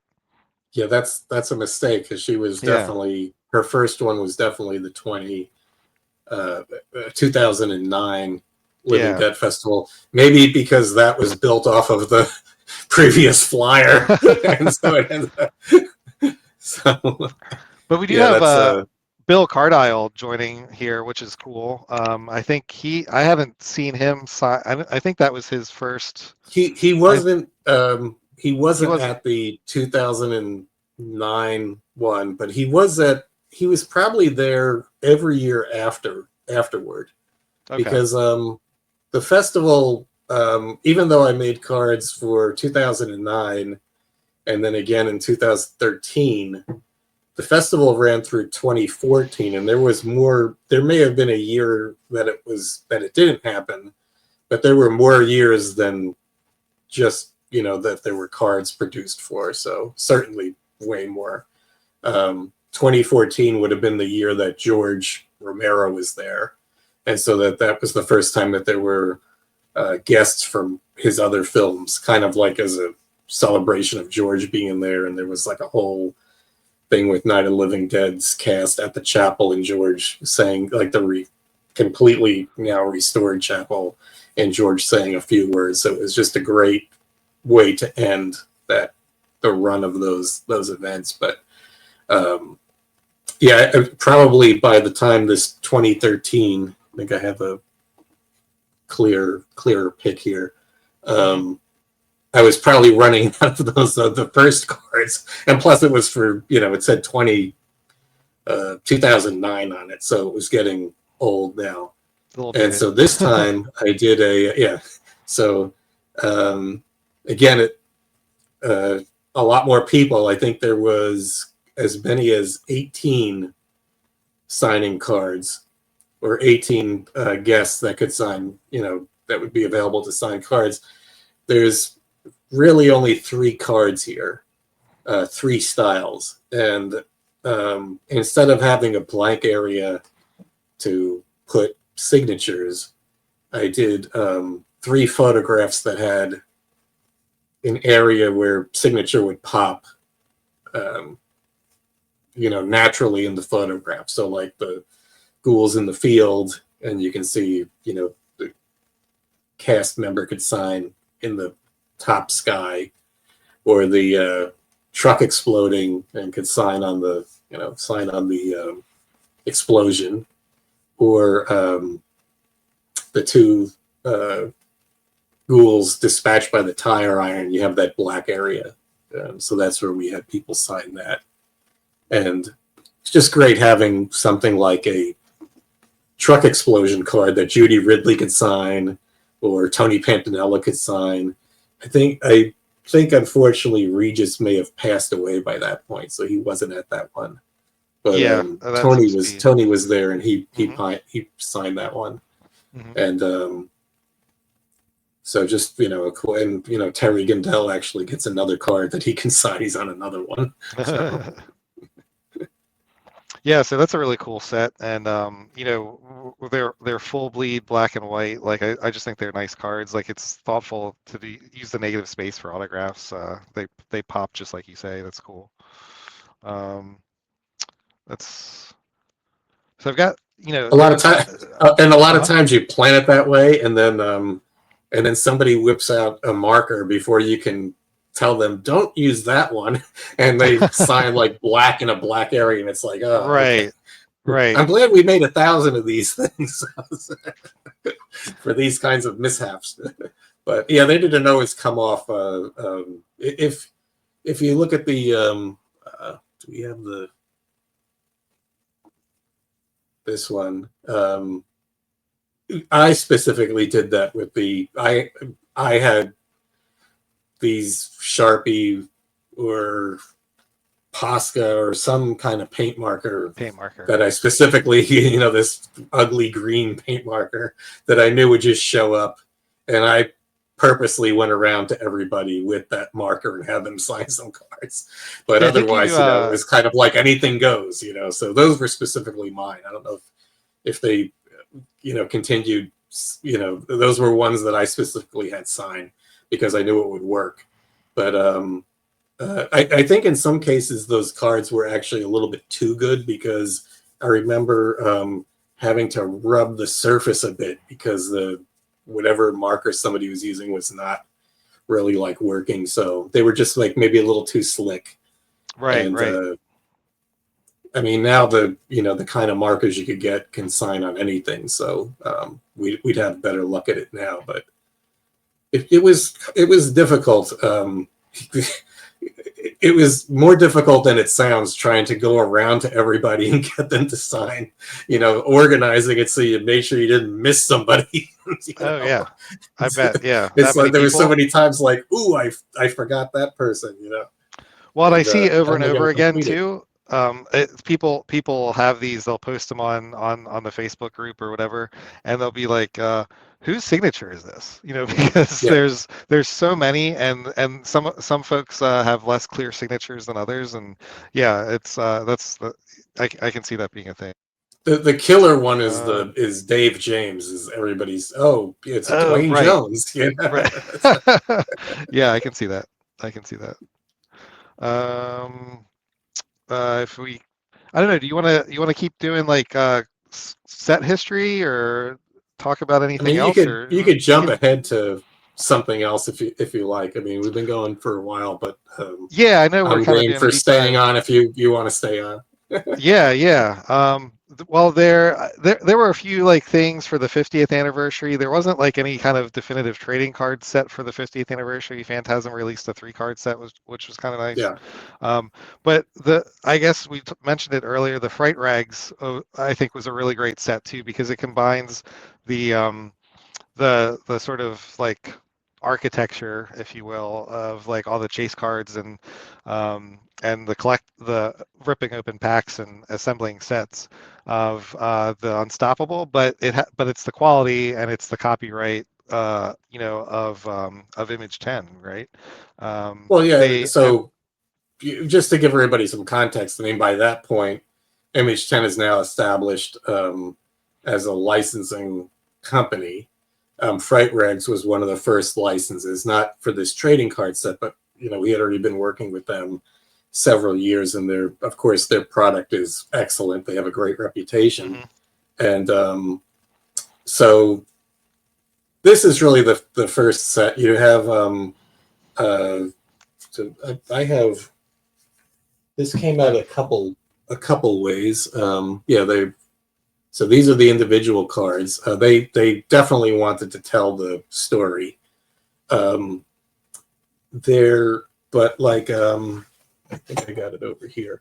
Their initial request was just for still frames from the film, because before the Night of the Living Dead set, which they also released in like this.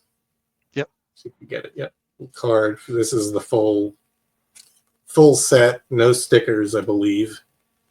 With checklist and stickers. So there you go. I think that's what they called a factory box. There were a Yeah, couple different style there was boxes. factory box and there was wax packs, Yeah. and they're absolutely trying to do old school, the chipboard, but at the same time, make good quality. So prior to this set, a Dawn of the Dead set came out where they obviously weren't given materials, and so they were just pulling film frames, the DVD or Blu-ray frames, and that's fine. But we wanted to do something better for Night of the Living Dead, so there's the Dawn set, and you can see they're kind of darker, and the images don't really pop. Yeah. Because especially digital media, what many people don't realize, like when you're grabbing still frames from digital media, when you're seeing digital media, it's got a light source behind it, basically. So the images tend to be a lot darker because they're, when you see it, it's going to be on a screen and it's going to, be illuminated in some way. So when you actually get those, frames off of a Blu-ray or something, they need like some work done before they can become, printed. And but because it was a licensed set, we didn't want to go that way, and so we dug into, the archive of stills, and there's some pretty good, photographs in there that haven't been seen before. So we were pretty happy with how it came out, and all of the, the memorial cards for the folks at that time who had passed, as well as the signature cards, which were pretty cool. So, and they did stickers as well. Now, I think the stickers were described to me at the time was they were going to be the die cut stickers like you used to get with top Star Wars cards, but then they when we received them, they were not they were not those. And but they did do the cool autograph cards. So at that point, probably the rarest in the autograph is the Marilyn Eastman card. It's one of the last that she organized signings that she did. Exactly. Was for the Fright Rag set.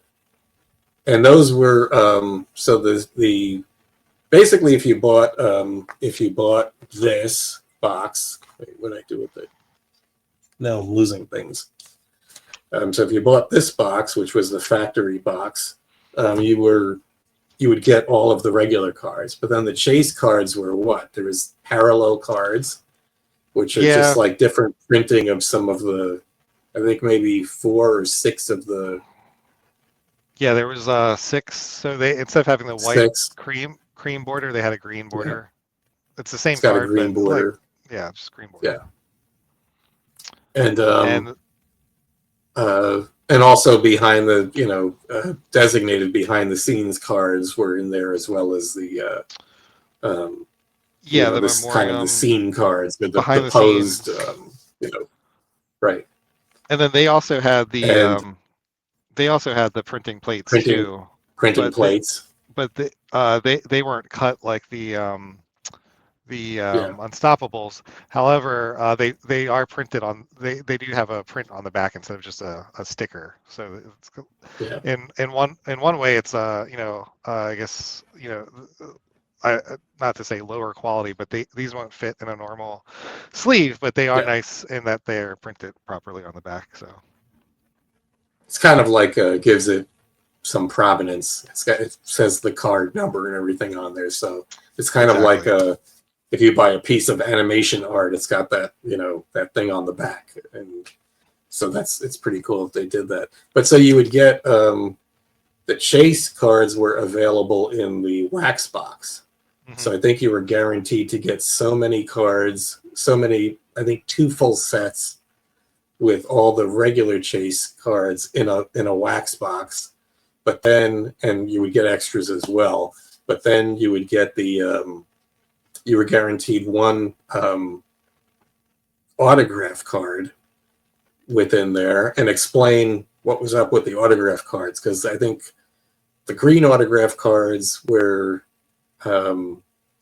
all if I recall, they asked me to do them, so I'm the one who sent them out to the actors. I think they were all the same amount, maybe like 50. Yeah, so I don't think. Yeah, I don't think any of the autograph cards. I don't think any are more rare than the other ones. Yeah. I think you had a pretty I fair shot. recall sending the same amount to each of the actors, Mhm. but then the George card, George Romero had already passed by this point. The George Romero card is the rare artwork, printed but artwork card. I believe there's less of those than there are of, only 25. So that would put the wax boxes, I guess, at 275. Maybe they did like 300 and kept 25 as, without, the bonus cards inside. And then you would get the printing plate on top, right? Something like that. The printing plate came. It wasn't actually in a pack because, as you said, it's too big to fit in a pack. But these were actually wax boxes and with wax wrappers, and so you had to tear everything apart to get at it. Yeah, they were super fun, and that George Romero card, that was a it's not an original piece of there was an original piece of artwork. I think it's something like an 8x10 or something like that in size. Yeah. And they scaled it down and printed 25 copies of it. What was interesting is that there was just a feeding frenzy around getting this card. It's interesting how crazy people went over that, even though it's not an original piece of artwork. And what was the there was one guy in the Night of the Living Dead Facebook group, the official Facebook group. Wasn't one guy like trying to corner the market on these things? Yeah, and he bought, tons of boxes and people went nuts. Yeah, they in order to get that card, you had to buy. I don't know. I spent several $100s. I think there were people that probably spent over $1,000 just trying to get this particular card, and they ended up with tons of like the extra autographs. It's like the autographs to me are like much more important cards. Like I love autograph cards, and but people would be like, all I have are these duplicate autograph cards. I still don't have the George Romero portrait card. And so it was really funny. But yeah, there were, and part of the reason maybe why more people didn't get it is because I know of at least two people that sort of have they bought enough cards that they actually have I think as many as 4 of the Romero portrait cards. Well, you could do the math. So there was 50 of each. I believe it was 50 of each regular signature card, and then there's 25 of the George card. So there was at least, there had to be 275 sealed wax boxes sold, which makes double that is what, 550. There would be at least 2 full sets, including the parallel cards and the stickers and all that stuff. Right. So, which are in varying degrees. The rarity is in varying degrees, but basically each wax box had at least 2 sets, and then you would get 1 autograph card randomly packaged in there. Right. And if not that, you would get the George card, and then you would get the printing plate. And how many cards are there in the set? Like the regular set, I guess it's like, I think it's 80. Let's see. Yeah, you're right. Yeah, it's 80 minus. They didn't number the checklist card, so like. So, but I think that includes. I think the 80. Does the 80 include the parallel cards, or the parallel cards are extra? Yeah, that's what I was going to say. The 80 does not include the parallel cards, and I don't think it includes the autograph cards either. Yeah, it doesn't. They're not numbered. No, it doesn't. So yeah. So 80, not including so 80 cards. The checklist you said isn't numbered, and I don't think they offered a printing plate of that. So there's at least 300. What is that? 80 times 300. There's going to be 320 printing plates because there's 4 of each.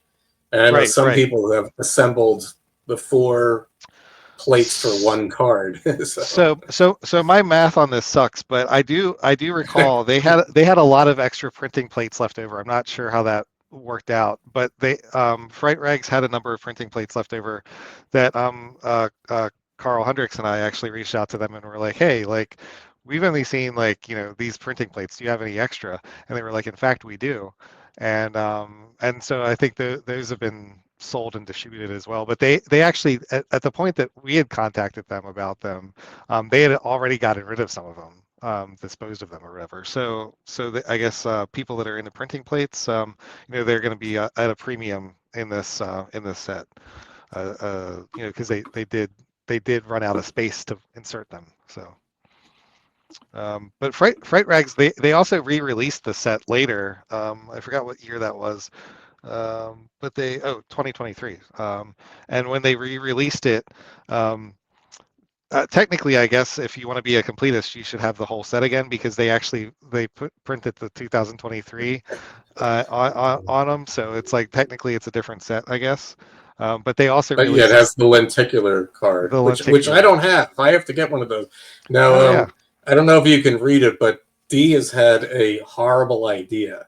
He's saying, have Johnny Martyr and Jeff Turner collaborate and make trading cards of all the Night of the Living Dead VHS. Oh my gosh. Yeah. And parallels for him, I'm sure. Yeah, that would be a hell of a set, right? Because what is there something, what was the last count? It's in the hundreds of video VHS covers. So none of which were licensed, but it's a good idea because it's a way to take control of that history, even further than Jeff's book. So, put it out as a trading card set. So, if you want Jeff's email, I'll give it to you. You guys can help on that. So. Yeah. Jeff and I have talked, and he gave me one of his set of cards later. I don't know how much more we've been talking like almost 2 hours. I don't know how much more people want to hear, but I guess like one of the takeaways that I kind of have put together in like having this the massive collection of cards is that there were kind of like these waves, and I detail them on my site, but essentially you've got like the early cards like the Rossum and the Imagine, and it's kind of like they're a more simple type of card, and then you've got the festival cards that were really built around the conventions, and all these are the chase cards start to enter the thing, and we've had so many reproductions of like the stills behind the scenes and like images in the movie, so people get really into the sketches, and like so many of the last sets of cards are sketch cards. So we had the drive-in double feature that was a double feature of Night of the Living Dead and Last Man on Earth, and they consist entirely of original. Before we get into it, before we get into it, we could tell the story. So this originally was not going to be licensed, and it's because of you contacting me and putting me in touch with the guy doing it that they became licensed. That it became a licensed product. So he essentially had all these done. It was done through a Kickstarter. He had these sketches done, and then we arranged. Not only did he, nicely license it from us, which was, from Image 10, which was great. But he, then we were able to offer him the signature cards, which are really, really nice. They're like, I think we have super nice close up here. If I could jump on that. But these are like the printing. Well, you could hold that one up. These are like the printing plates in that they're metal cards. Mm-hmm. Let's see if we got. There we go. Yep. There was 5 of them. Russ, Marilyn, Paula, Judy O'Day, and John Russo. I think the only reason why we don't have everybody that, like Kyra's not in there, Judy Ridley's not in there. I think he wanted to only have so many signature cards, and he just picked, this is who he picked from the list that I gave him of who was available. Yeah. And was Richard maybe planning to follow up with another another set, and then offer more people. But really, it's not just that they're metal. I think they're metal. The front is metal, and then the back is paper. It's got like a paper sticker. But yeah, we have pics of each person signing, which is really nice. Yeah, it's a nice touch, and they're numbered. They're all of 100. But and another thing, what card collectors like is we like consecutive numbers. So I have all of number 43, for example. So if you bought these cards separately, or in different sets or that kind of thing, you wouldn't, it would be like different numbers of 100. So, but I think that's how he that's how he packaged promised them in the Kickstarter. Yeah, in get consecutive. You're right. In this particular case, that's correct. But yeah, that's an example of the sketch cards, and also I believe that's his. Did he have a? This is the pack, right? Yep. This is Well, this is series 2, but. So what he did is because his first series was another drive-in, like Nosferatu or something, right? Right. Yeah, he's got a few different drive-in double features. Well, what he did, what's I guess maybe a little confusing about these cards is that there was before he did the actual set, the first release of these drive-in double features was actually just promos. So what you have is this. That's what you have, right? And so you have the promo cards, and then when you bought the highest tier of promo cards, there were variations. So like what I just showed you, these are the parallels to that, but these are all printed on metal. And then they had various just iterations of the same. I think it's like 13 total. And then cards, this is the pack. That's the actual set. Series. So much thicker pack. Mm-hmm. It brings back memories of it's kind of like the Rosen set, but it's obviously higher quality. It's not, the wrapper's not all falling apart because because it's just bad printing. Well, these had cool chase cards too, because you could get the original. You could get the original sketch cards too, even though the whole set is basically based on printed sketch cards. You could get like some of these original, and they're signed, by the artist on the back, which is nice. But yeah, that was a cool. So a big multi-tier Kickstarter he did for that, and you could buy into it whatever level you wanted, and obviously people wanted the signature cards were very popular. People jumped all over those. But yeah, a lot of the cards since have been based on sketch cards. So Mark Spears was another sketch card set that I think he was gonna release these. These were part of a larger set. This is just the Die Living Dead cards were just a subset of his monsters set. And there they are again, I guess that's the wrapper that they came in, right? Yep. And this was another. But yeah, this was, so everybody understands, these are just the Night of the Living Dead cards. His Mark Spears has this kind of art brand of monster cards where he's doing Dracula, Frankenstein, all updated versions, and this set was massive, right? I mean, it's several hundred cards, right? Yeah. And I think it was this was available in a Kickstarter too, Kickstarter campaign as well, and I think he had a tier that there was multiple tiers, but one tier was if he got to a certain thing, the Night of the Living Dead cards would be in there, at which they did reach. So that's why these are made. And this is also, I think, maybe you sent them to me again, but another thing where, or there may have been, I don't think he was planning to do these unlicensed. I think there was a question about it, and maybe you or somebody else said, I put it.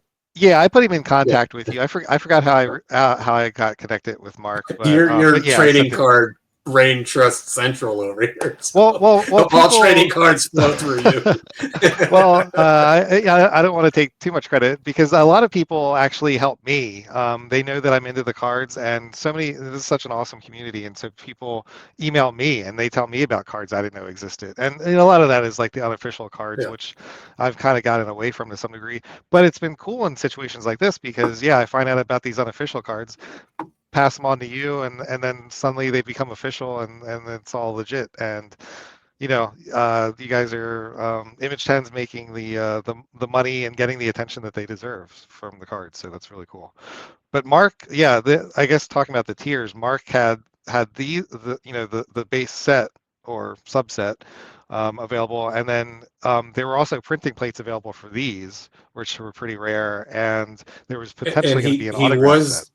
he was going to do an autograph set, and it didn't Yes. reach the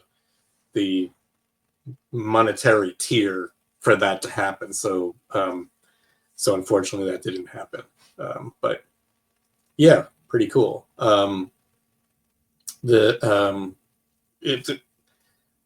He sent me, samples of the Night of the Living Dead card set, but the other set looked interesting, but like I said, it was just so massive that I didn't even know where to start, like getting into that, so I didn't get into it. So, Yeah.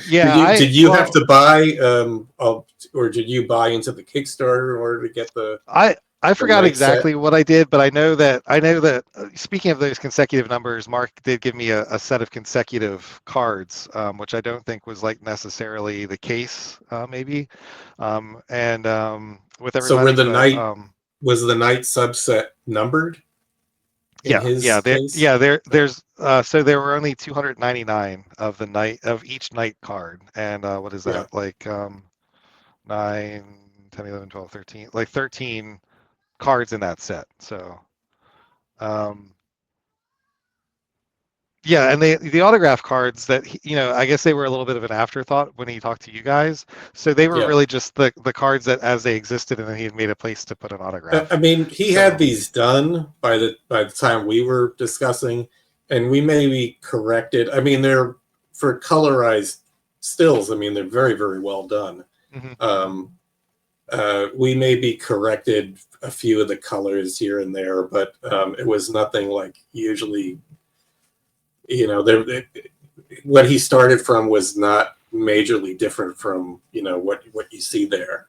There maybe was like a few things. So I just thought it was cool that there were color cards being made, and wanted to see more of that. I was hoping he was going to do like a bigger set at some point. Yeah. His they're just really vibrant. There's great detail in them. It's really interesting to see all these different artists contribute to their sort of the different interpretations of the movie.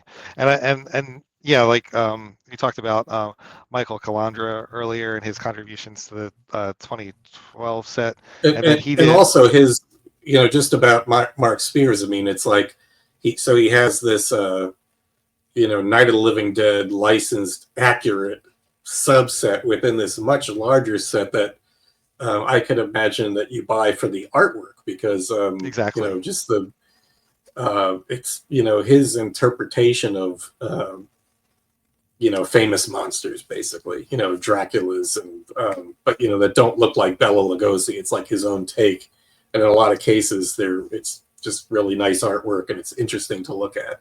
Like I said, just the set was like so massive. I personally didn't jump into. I have to limit myself to just Night of the Living Dead. Like, honestly, like I have some other Romero movies too, but like I really just try to focus, because if you don't, like, you go crazy, right?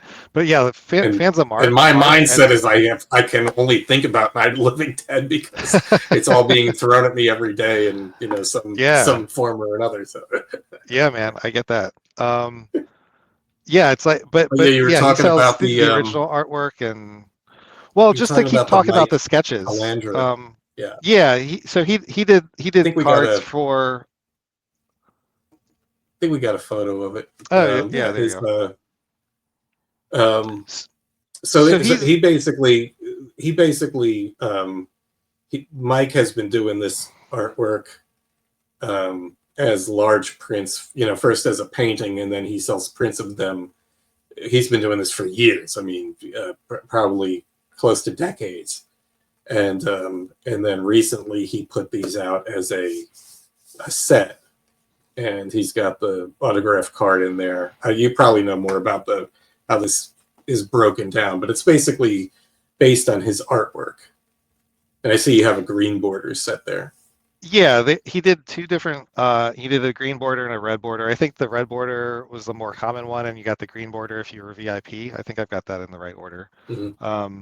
And then, yeah, two of the cards are the posters that he designed for Living Dead Weekend. I forgot which years they were. Each one were done. And then, at those conventions, at those shows, he was also selling the large format images. Actually, of these, and then. I'm not giving this away, but this is one that I bought from him. This is actually Jack Gibbons' Ghoul card. Oh, that's cool. And this is original. I think I bought another one from him. I think that's a cool one. And I think he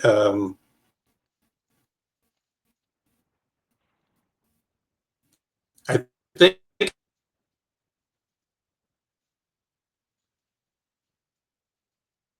I don't know if I'm losing you or you're freezing, Jim.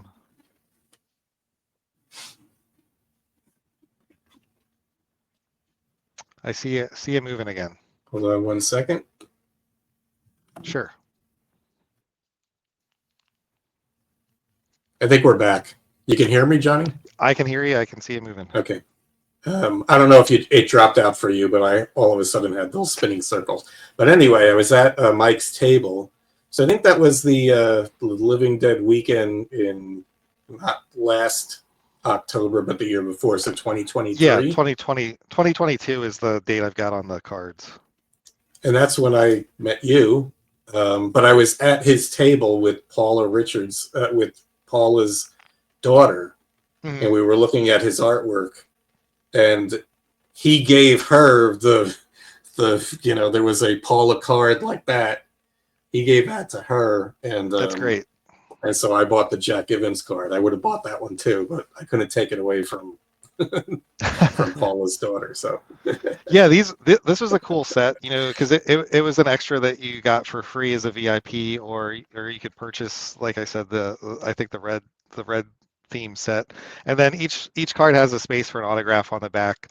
I only got Ken Peters on mine. I didn't want to sort of go down the rabbit hole that I did with your festival cards again and try to get everybody. But I got I didn't have any cards signed by Ken previously, so I went ahead and kind of made him. Well, that was for that set. Well, that's a good choice, because that would have been Ken's first and so far only appearance, so we actually haven't gotten him back to an event. But just one day, or it was probably one of these night casts, or when it was called Night Talk, we did the one where we tried to identify everybody in the, as at that time, as many as we could. This was before I knew John Vulo well, and before he went down that rabbit hole. Now, as you see, he's identifying everybody. We went through Night of the Living Dead. It was John Scalari's wish that we would sit down and go through Night of the Living Dead and try to identify every single person. And so Ken Peters was mentioned. And then in talking to Russ Striner, Russ was like, oh yeah, Ken's still around. And it's like, after 50 years, when were you going to share this information that there's one more ghoul that we could meet, and right. extra. So soon after that, Ken came to to that event. So there you go. So that was a good choice. You got him. Do you have the other really cool card release from that event? I don't know what you're referring to. I hope I so there was you talking about Jeff's cards? The Living Dead Museum. There you go. The stickers? That's it. That's the two sticker sets. So the Living Dead Museum, this was also licensed, and I worked on this with Kevin and the graphic designer that he had doing these. The idea was to make just, those die cut stickers like we used to get with Star Wars cards. And so he did green border set, red border set, just like, again, like Star Wars, top Star Wars. And I think eventually there's going to be one more when we could ever get together and make it. Because as you see, there's some characters missing. So I don't think there's a Tom. I don't think there's a Judy. Right.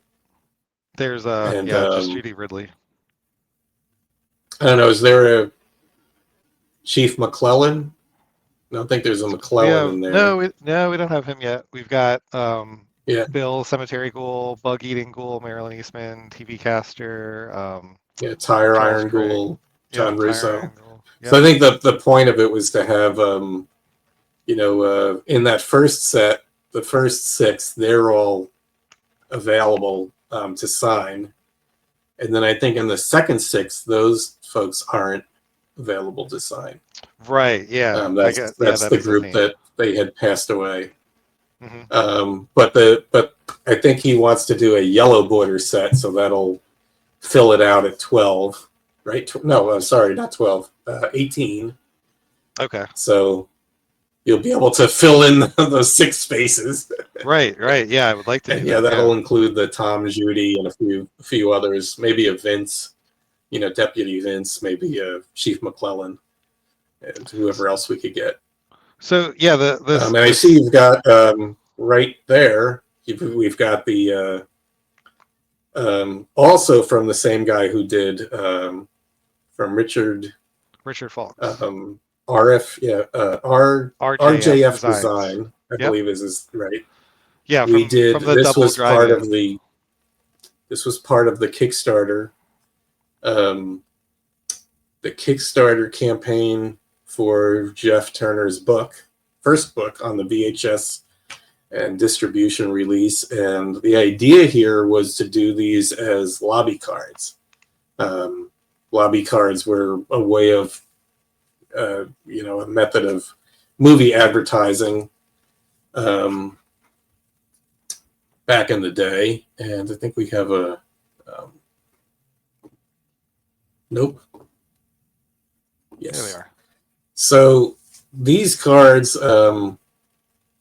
this frame, they won't stay dead, and the art along the one side and the credits along the bottom. This was basically what the Continental lobby cards were in 1968. And lobby cards were usually a set of 8.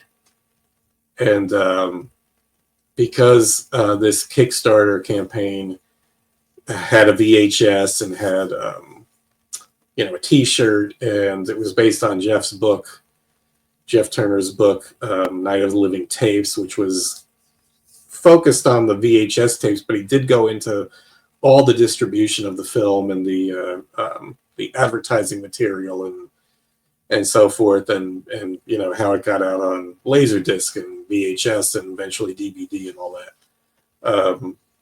We wanted to have like kind of old school, graphics instead of, what you could do now to make things look more pristine. So we have, again, the, kind of the chipboard backing. The idea is if these were made in the 70s, this is kind of what they would look like.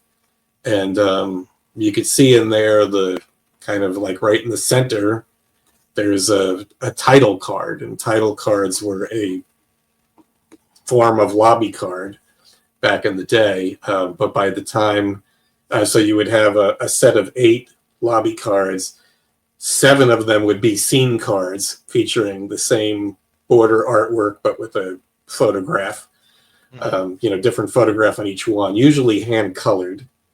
And then, because production stills were all done in black and white at the time, even up through like the 70s and Dawn of the Dead. I mean, the Dawn of the Dead press stills were all black and white, which is crazy because it's, a very colorful movie. But that's, how it was done. So on lobby cards, they would actually hand color the stills. But they had a thing called the title card, and they were really usually like colorful, completely different design. It would break away from the other cards. And unfortunately, when Night of the Living Dead was made, not only was Continental cheap as hell in the distribution and how they did everything, kind of half-assed, but the title cards had gone, had long since vanished by that time. So it was just like 8 photographs, basically. And so we made that extra title card, which I thought came out really nice. Yeah, that is cool. Kind of downgraded the images, because that's what you used to see, this kind of like very heavy contrast with half toning.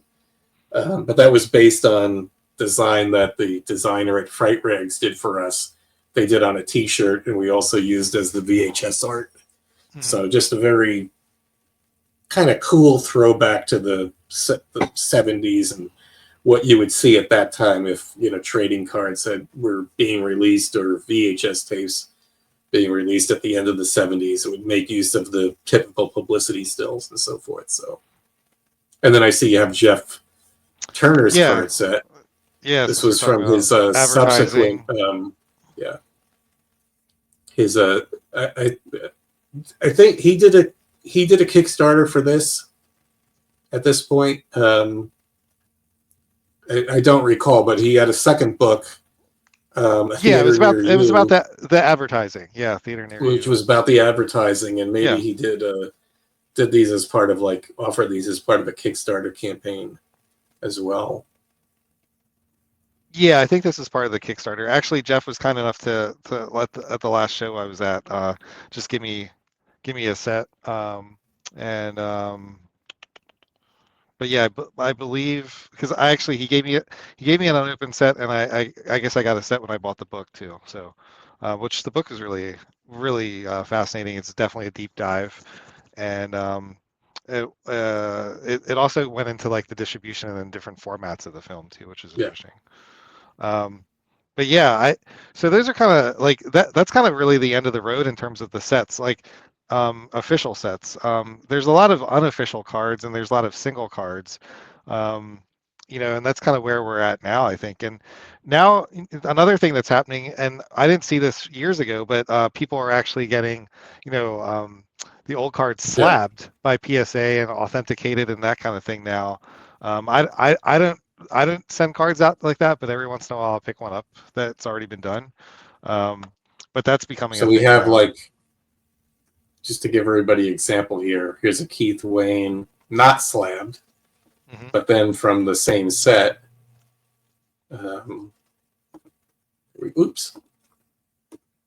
Marilyn Eastman, and let's see, what's it? Does this have a? So in terms of this, PSA just verifies that it's an authentic autograph, and they're not giving it a grade. Yeah, this one's not graded. I'm not super selective. I don't think Night of the Living Dead George Romero fans are super selective about condition, to be honest. So I don't really see a lot of cards like where they worry about that. And even the authenticity, I think people that are within this community, they recognize the style signature and the error of the card and what would be appropriate for that. So I don't think it's really even much of a question.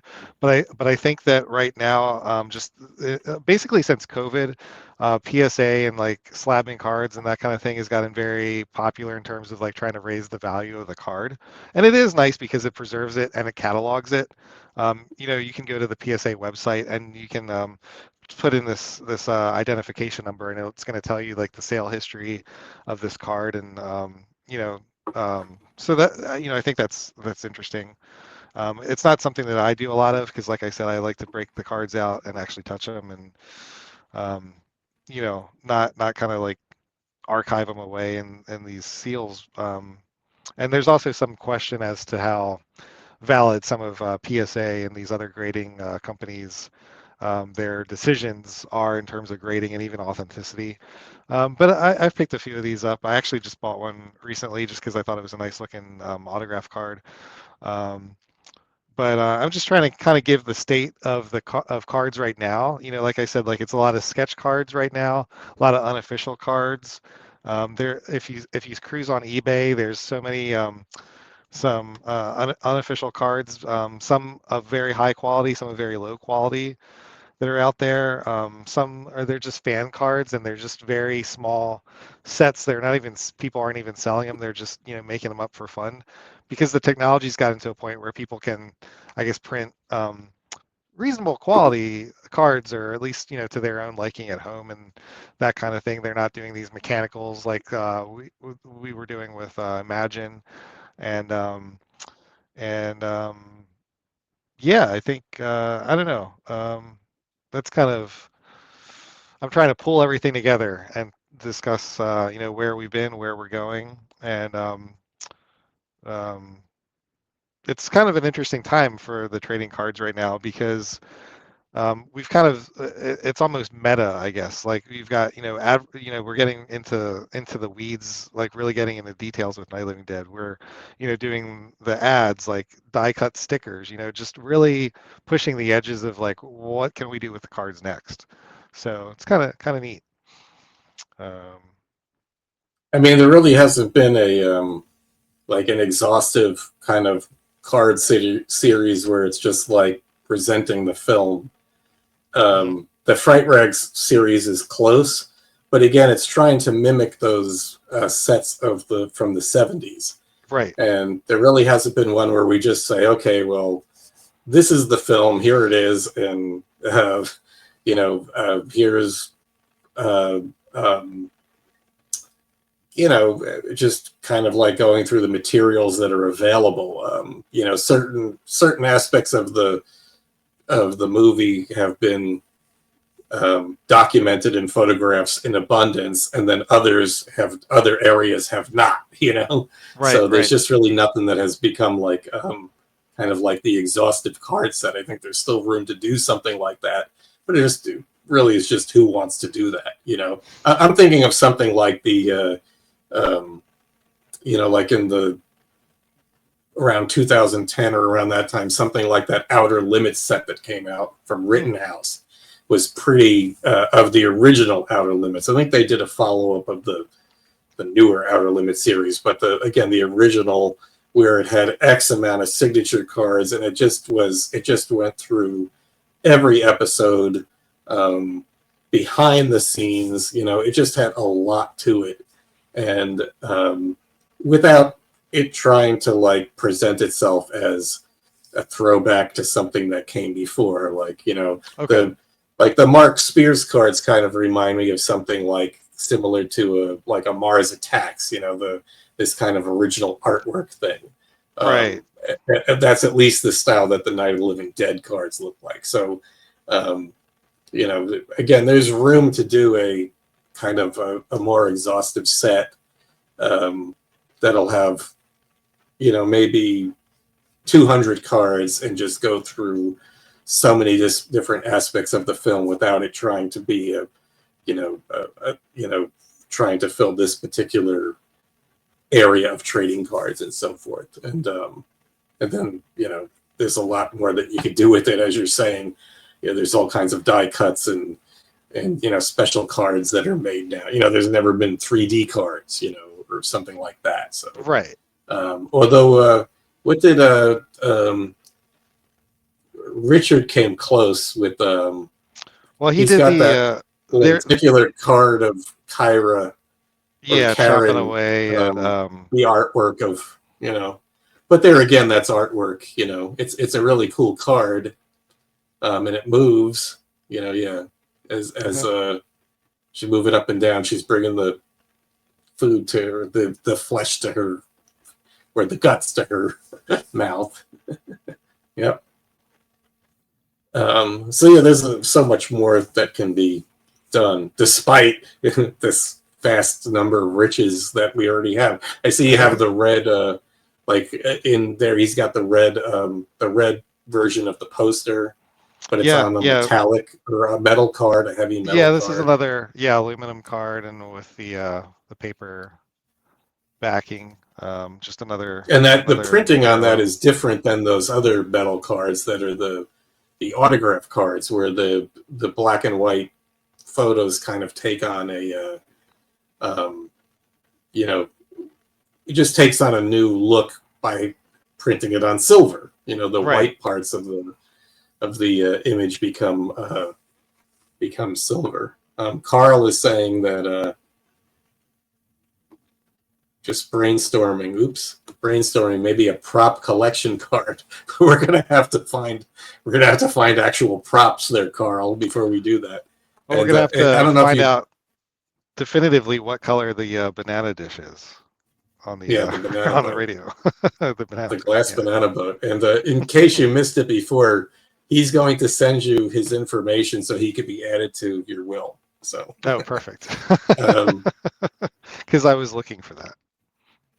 So we have, I think before we wrap up, we didn't get to talk about photography, but we could do that another time.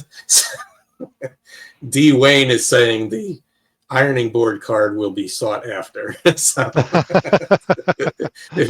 I don't think anybody's thought to find that ironing board that was, nailed across that one window in the farmhouse. But yeah. But I did promise to give some stuff away, and I do have cards here, and I think I have to definitely give one to D because his idea here of having you and Jeff Turner get together and collaborate trading cards of all the VHS covers, that's a pretty big project.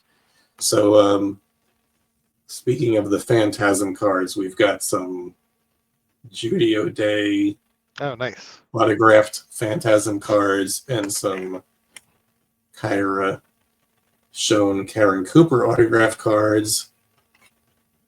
And I've got Russ somewhere, but I don't have him in this stack. So I will send some of that to you, D. Let me see here. This is a lot to click on. There's my email address. Email me there. How else can we give something away? Can you think of any trading card trivia off the top of your head? Oh, geez. How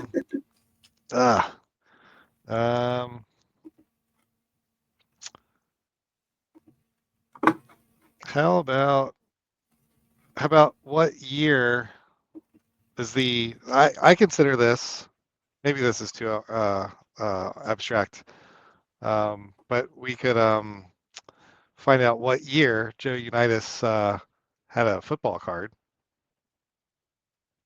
Yeah, so Joe Unitas, for those that don't know this, he was obviously the lighting supervisor in Night of the Living Dead.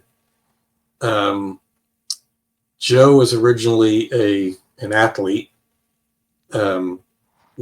along with his cousin Johnny Unitas, the famous football player.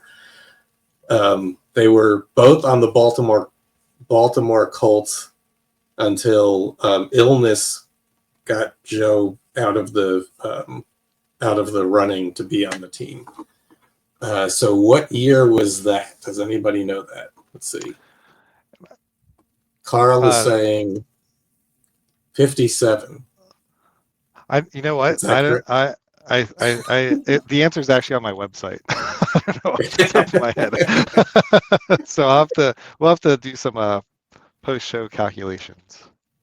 I believe he's right. I believe that's the 1957 Colts. I believe he's right too. I'm actually looking for. I have another piece that will verify that. Yeah.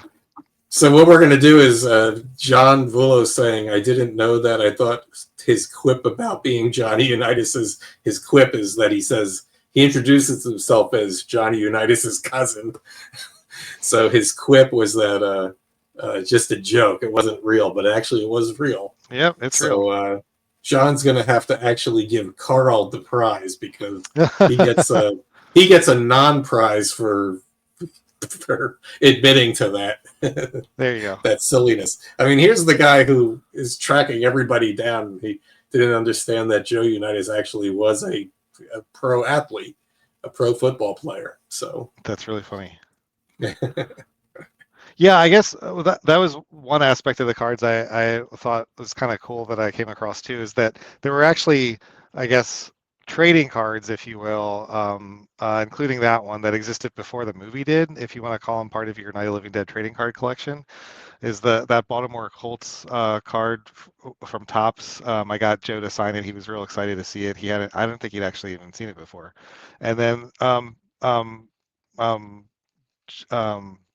Bill Cardile had a number of cards, publicity cards, not trading cards per se, but cards printed in the 60s also, just to promote his television appearances. So you can even go back if you're into vintage Were trading cards. were both of the signatures on their bill, or was that somebody else as well? It's an inscription. I bought this Oh, from okay. a gentleman's estate, and it's just says "Hi Jim." So maybe it was for you. And Yeah, it then was for me. Chili Send Billy it back. Farrell. How did that get over there? But anyway, well, Carl, you know my email, but here it is again. Send me something. Send me your info, and we will get you some cool cards. And let me see here. I'm saying good one.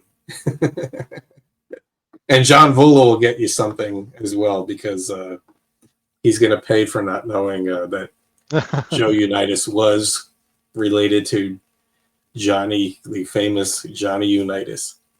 So let me ask, what out of all of this, what is your favorite of these trading card sets, or even just one card?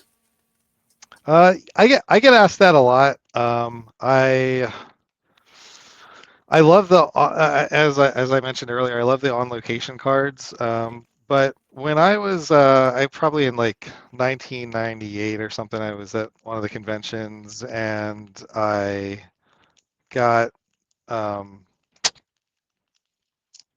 Marilyn to sign I'm looking for here. I got Marilyn to sign one of my silver borders. And I don't know. I always just thought it was a particularly nice looking card with the gold and the silver. And I corresponded with Marilyn, somewhat on occasion up until she passed. So it's just kind of personally meaningful to me too. So, but yeah, I love autograph cards. I just love having that a little bit of feeling like a little bit of connection with the cast and crew. So. Cool. And what would you like to see done as a trading card set? It's funny Right, is like is there an area of Night of the Living Dead that like well, hasn't really been explored to your I started a collection of preference? Metropolis, the sci-fi movie Metropolis from Right. 1927, and a lot of those are tobacco trading cards. So I was talking to Bob about doing tobacco trading cards, and around that time, Jack's Attic came out with these like unofficial trading cards that are in tobacco card format. And so I guess I don't know if my idea got out or we were just on the same wavelength there. But he beat me to that concept. But I thought it would be neat to do cards that were, you know, in the styling of something that would be in 1960s, like even like maybe matchbooks or something like that. Something that kind of felt like it was like the Beekman's Diner matchbook or something like that. Right. Kind of feels like an artifact of the movie. Which uh it's late in the game to get into this, but we have our friend there who I believe you've corresponded with, Franklin, and he's actually uh, he's actually come up with a 1968 set. This isn't one of them, but he's done all these. Let me see if I can get it in here. Franklin has done. You can see this isn't one of them. 1968 Topps Baseball has a specific look, but he's well into. I think it's those kind of orange backed ones that you have. He really I thought they that one had, was particularly attractive too. yeah, 1960 and style. he's so Franklin is a fan, a super fan, who has gone to the trouble of doing all these kind of sports card variations of the cast, particularly the people that are appearing currently at conventions. So he's done, Russ Striner, Judith O'Day, Judith Ridley, Kyra Schoen, Paula. There you go. So that is specifically that kind of canvasy border with the purple, and the orange back with the facts. This is literally 1968 Topps baseball card, which was popular at the time, and I just thought that is the coolest thing. I really think that should be a full set. You should do like a 1968 cool. Sports thing. We have the cast and crew set. I mean, Franklin is doing these by just grabbing photos. Some of them are my photos, the photos that I've restored, and that have kind of gotten out there and are common, more common now. Like I see you have like the Paula where she's Paula Richards as the Ghoul, where she's kind of like staggering forward. Yep. That's not a common shot, but it's one of the shots that we use. That's right from the film. That's probably the best shot of her in the film. But I just think that would be freaking hysterical if there was a complete 1968 top style baseball card set going into all of the Night of the Living Dead. Areas of Night of the Living Dead, not just like the lead cast as if they're right. Team players on a specific team. So yeah, really that's cool. Funny. There was a series of sketch cards actually that this guy Gummy Arts is what he goes by, that he did these little sketch cards of it's like George Romero's baseball team kind of. It looks like his style is very basic, but it's consistent with his other cards. But it's sort of the idea of it's like a baseball team, of zombies. Right. It's kind of fun. Zombies, right? Or ghouls. To that point, there was this weird set of these. I believe they were just empty boxes of. And I've flattened this one, but it's they were different horror hosts was the theme, and so the idea was you could cut the trading card out of the box, and that the box would. It says it advertises that it had a toy and a candy in it. Candy and toy, yeah. I think it's just a sort of a throwback kind of product. Because there was kind of these no-name cheapo things that I forget what the context that you would get them in. Maybe at like a state fair or something, where they could get cheaply made items, but it was like no-name candy and toy, and it'd be some kind of like awful piece of sugar crap with some kind of little plastic thing, cowboy or some nonsense like that. And so they're throwing that in. It's similar to when we did the Kickstarter for Jeff's book, and we did the it just happened at the time that there was an unlicensed VHS tape going out.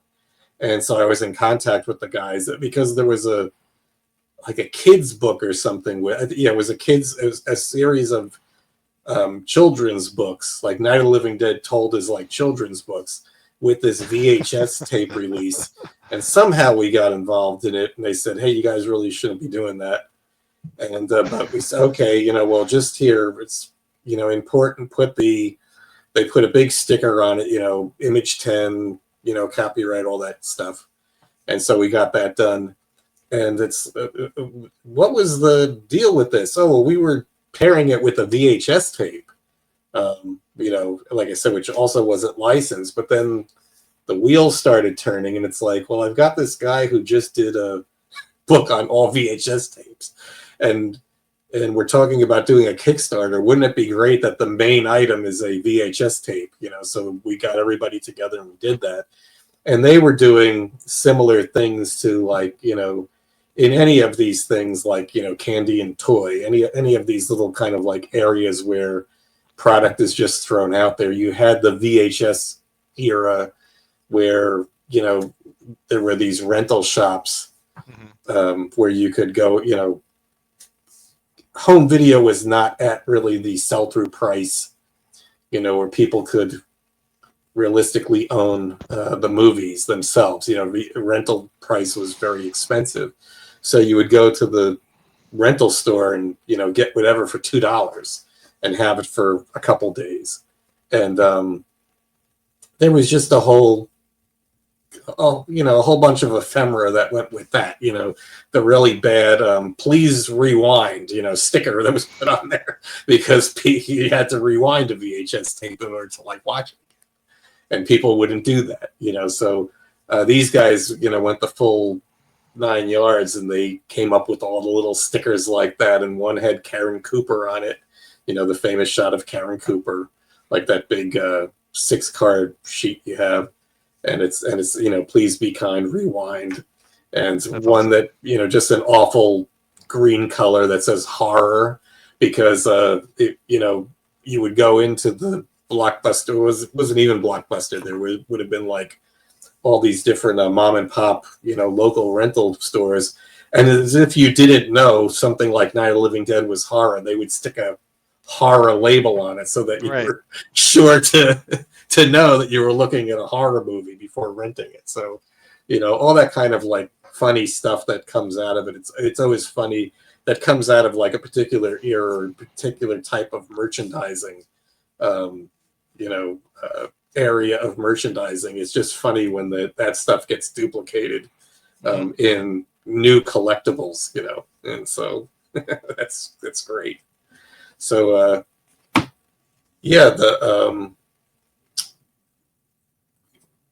it would be cool to see like more like specific things like that, kind of like esoteric throwbacks to to other times with Night of the Living Dead. But like I said, there's still room to do that ultimate Night of the Living Dead set because it's really never been covered before. So I just know I don't want to do it. We want to get somebody else who wants to do it. So so like, but that's exactly what I get. Dee is saying, candy cigarettes, so that's exactly what that kind of like candy and toy, crap used to be. So that's funny that, in case you thought I Spit on Your Grave was a rom-com. Yeah, it does sound like something now that people would think is a rom-com, but that's what we used to have in the 80s. Crazy video rental stores. Yeah, another sort of weird product is that I've seen with Night of the Living Dead cards is there's been 2 releases of tarot cards that contain Night of the Living Dead images, and actually, if you notice, the ghouls in this are actually lifted from the movie. But yeah, it's like just really strange repurposing of things. And wasn't there a tarot card with like a Helen and Karen on it or something?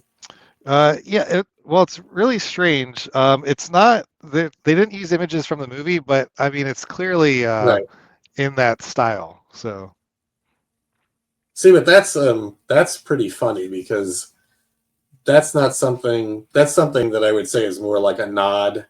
They're not really they're giving it a nod as part of popular culture, which is fun. Exactly. They're not slapping Night of the Living Dead something on, or Night of the Living Dead brand on something, whatever it is. The candy cigarettes, like Dee is talking about, and just running with it.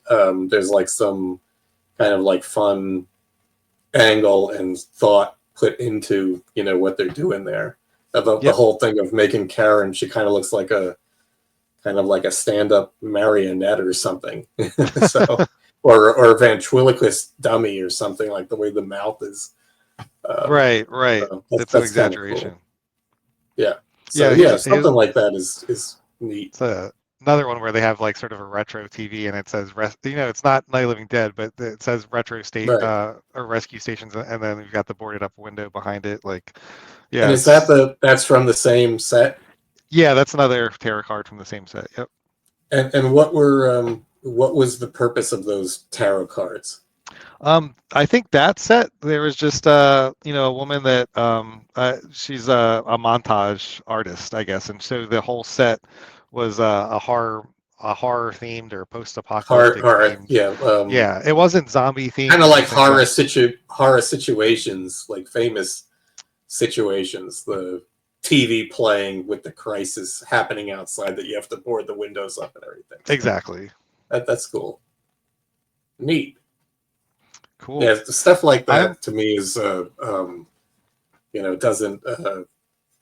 it's not something we Image 10 is concerned about, and it actually in its own way it keeps the whole thing, it's a fun and creative way of keeping the whole thing going, keeping emphasis on what makes Night of the Living Dead what it is. So we tend to like that stuff and don't really want to see it like go away. It's cool that people are thinking about it other than trying to figure out a way to rip it off. So, right, they're not plastering the logo on things and that kind of. Exactly. Right. Cool. Well, listen, I'm running low on battery, and I don't know if I think we covered everything. Like I said, we'll get together another time and do the photography thing. Yeah. But thanks for coming on. This was a lot of fun. Yeah, this was. It's got me thinking about where in my card collection where I need to fill some holes now. Oh and, yeah. I hope a lot of people are going to be filling some holes in their card collection and maybe starting them too if after this. So. And I mean, like we said, is unless you're going for that George Romero 1 of 25 art print cards, a lot of this stuff is pretty well, accessible for not a whole lot of money. And you can find out more at Johnny's site, which is masshysteriacards.wordpress.com. He's got it pretty well laid out, the history of all this stuff. I think a few times I've jumped on there and said, hey, fix this. Fix this. Yep. There wasn't that many of this thing over there. keeping me honest. Yeah. Yeah. But cool. Well, thanks for coming on, and we'll visit Johnny's site, and we'll catch everybody next week. So, or in 2 weeks. I don't know what we're going to be doing yet, but send us your suggestions. So if there's something you want to see on there, Johnny, let us know, and we'll try to cover that too. I mean, the photography is definitely something we'll jump back on. Okay. And, because there's a lot to talk about that. And what is he saying? Was this show the record? I think he's asking if we recorded this. Or are we talking about the length? Or are we talking about was it record length? I think D is saying that or he's asking. I thought this. He's saying Carl is saying. I thought this went to 3 a.m. You thought wrong. We're not that insane. But it's Johnny Martyr I have on, not John Scolari or John Vullo. If those guys were on, we may go to 3 a.m. That 3 a.m. may be early, but no, it's we're definitely not doing that tonight. But we've had I don't think this is record length. I mean, I think we spent an adequate amount of time on all the major card sets, but we still get into all the singles. Well, that's true. We're talking about the library music, that's many hours. So we're actually going through the film itself and trying to pick out continuity errors or things like that. Trying to name everybody in the film. Well, I've already been asked, when are you going to do that with John Vullo? Go through the film and that's going to be a marathon. So I don't know if we're ever going to be able to pull that off. Maybe we have to. That's got to be done live or something, so that people could leave when they get tired or throw tomatoes or something. So, but we'll think about it. So, but anyway, hey, thanks again for taking the time, and awesome collection, and thanks for documenting all this stuff. It's this has been super fun, and I'm always learning more. It's like this stuff pretty much isn't documented, and so I'm just trying to piece together what I can. Talking to you, talking to Bob, like talking to the other card designers, and trying to piece things together. Because the stuff gets released, and a lot of people aren't thinking about, like, well, what's the context of this? We're kind of just making a product, doing a project, and right. so putting it all together and kind of getting that overall context.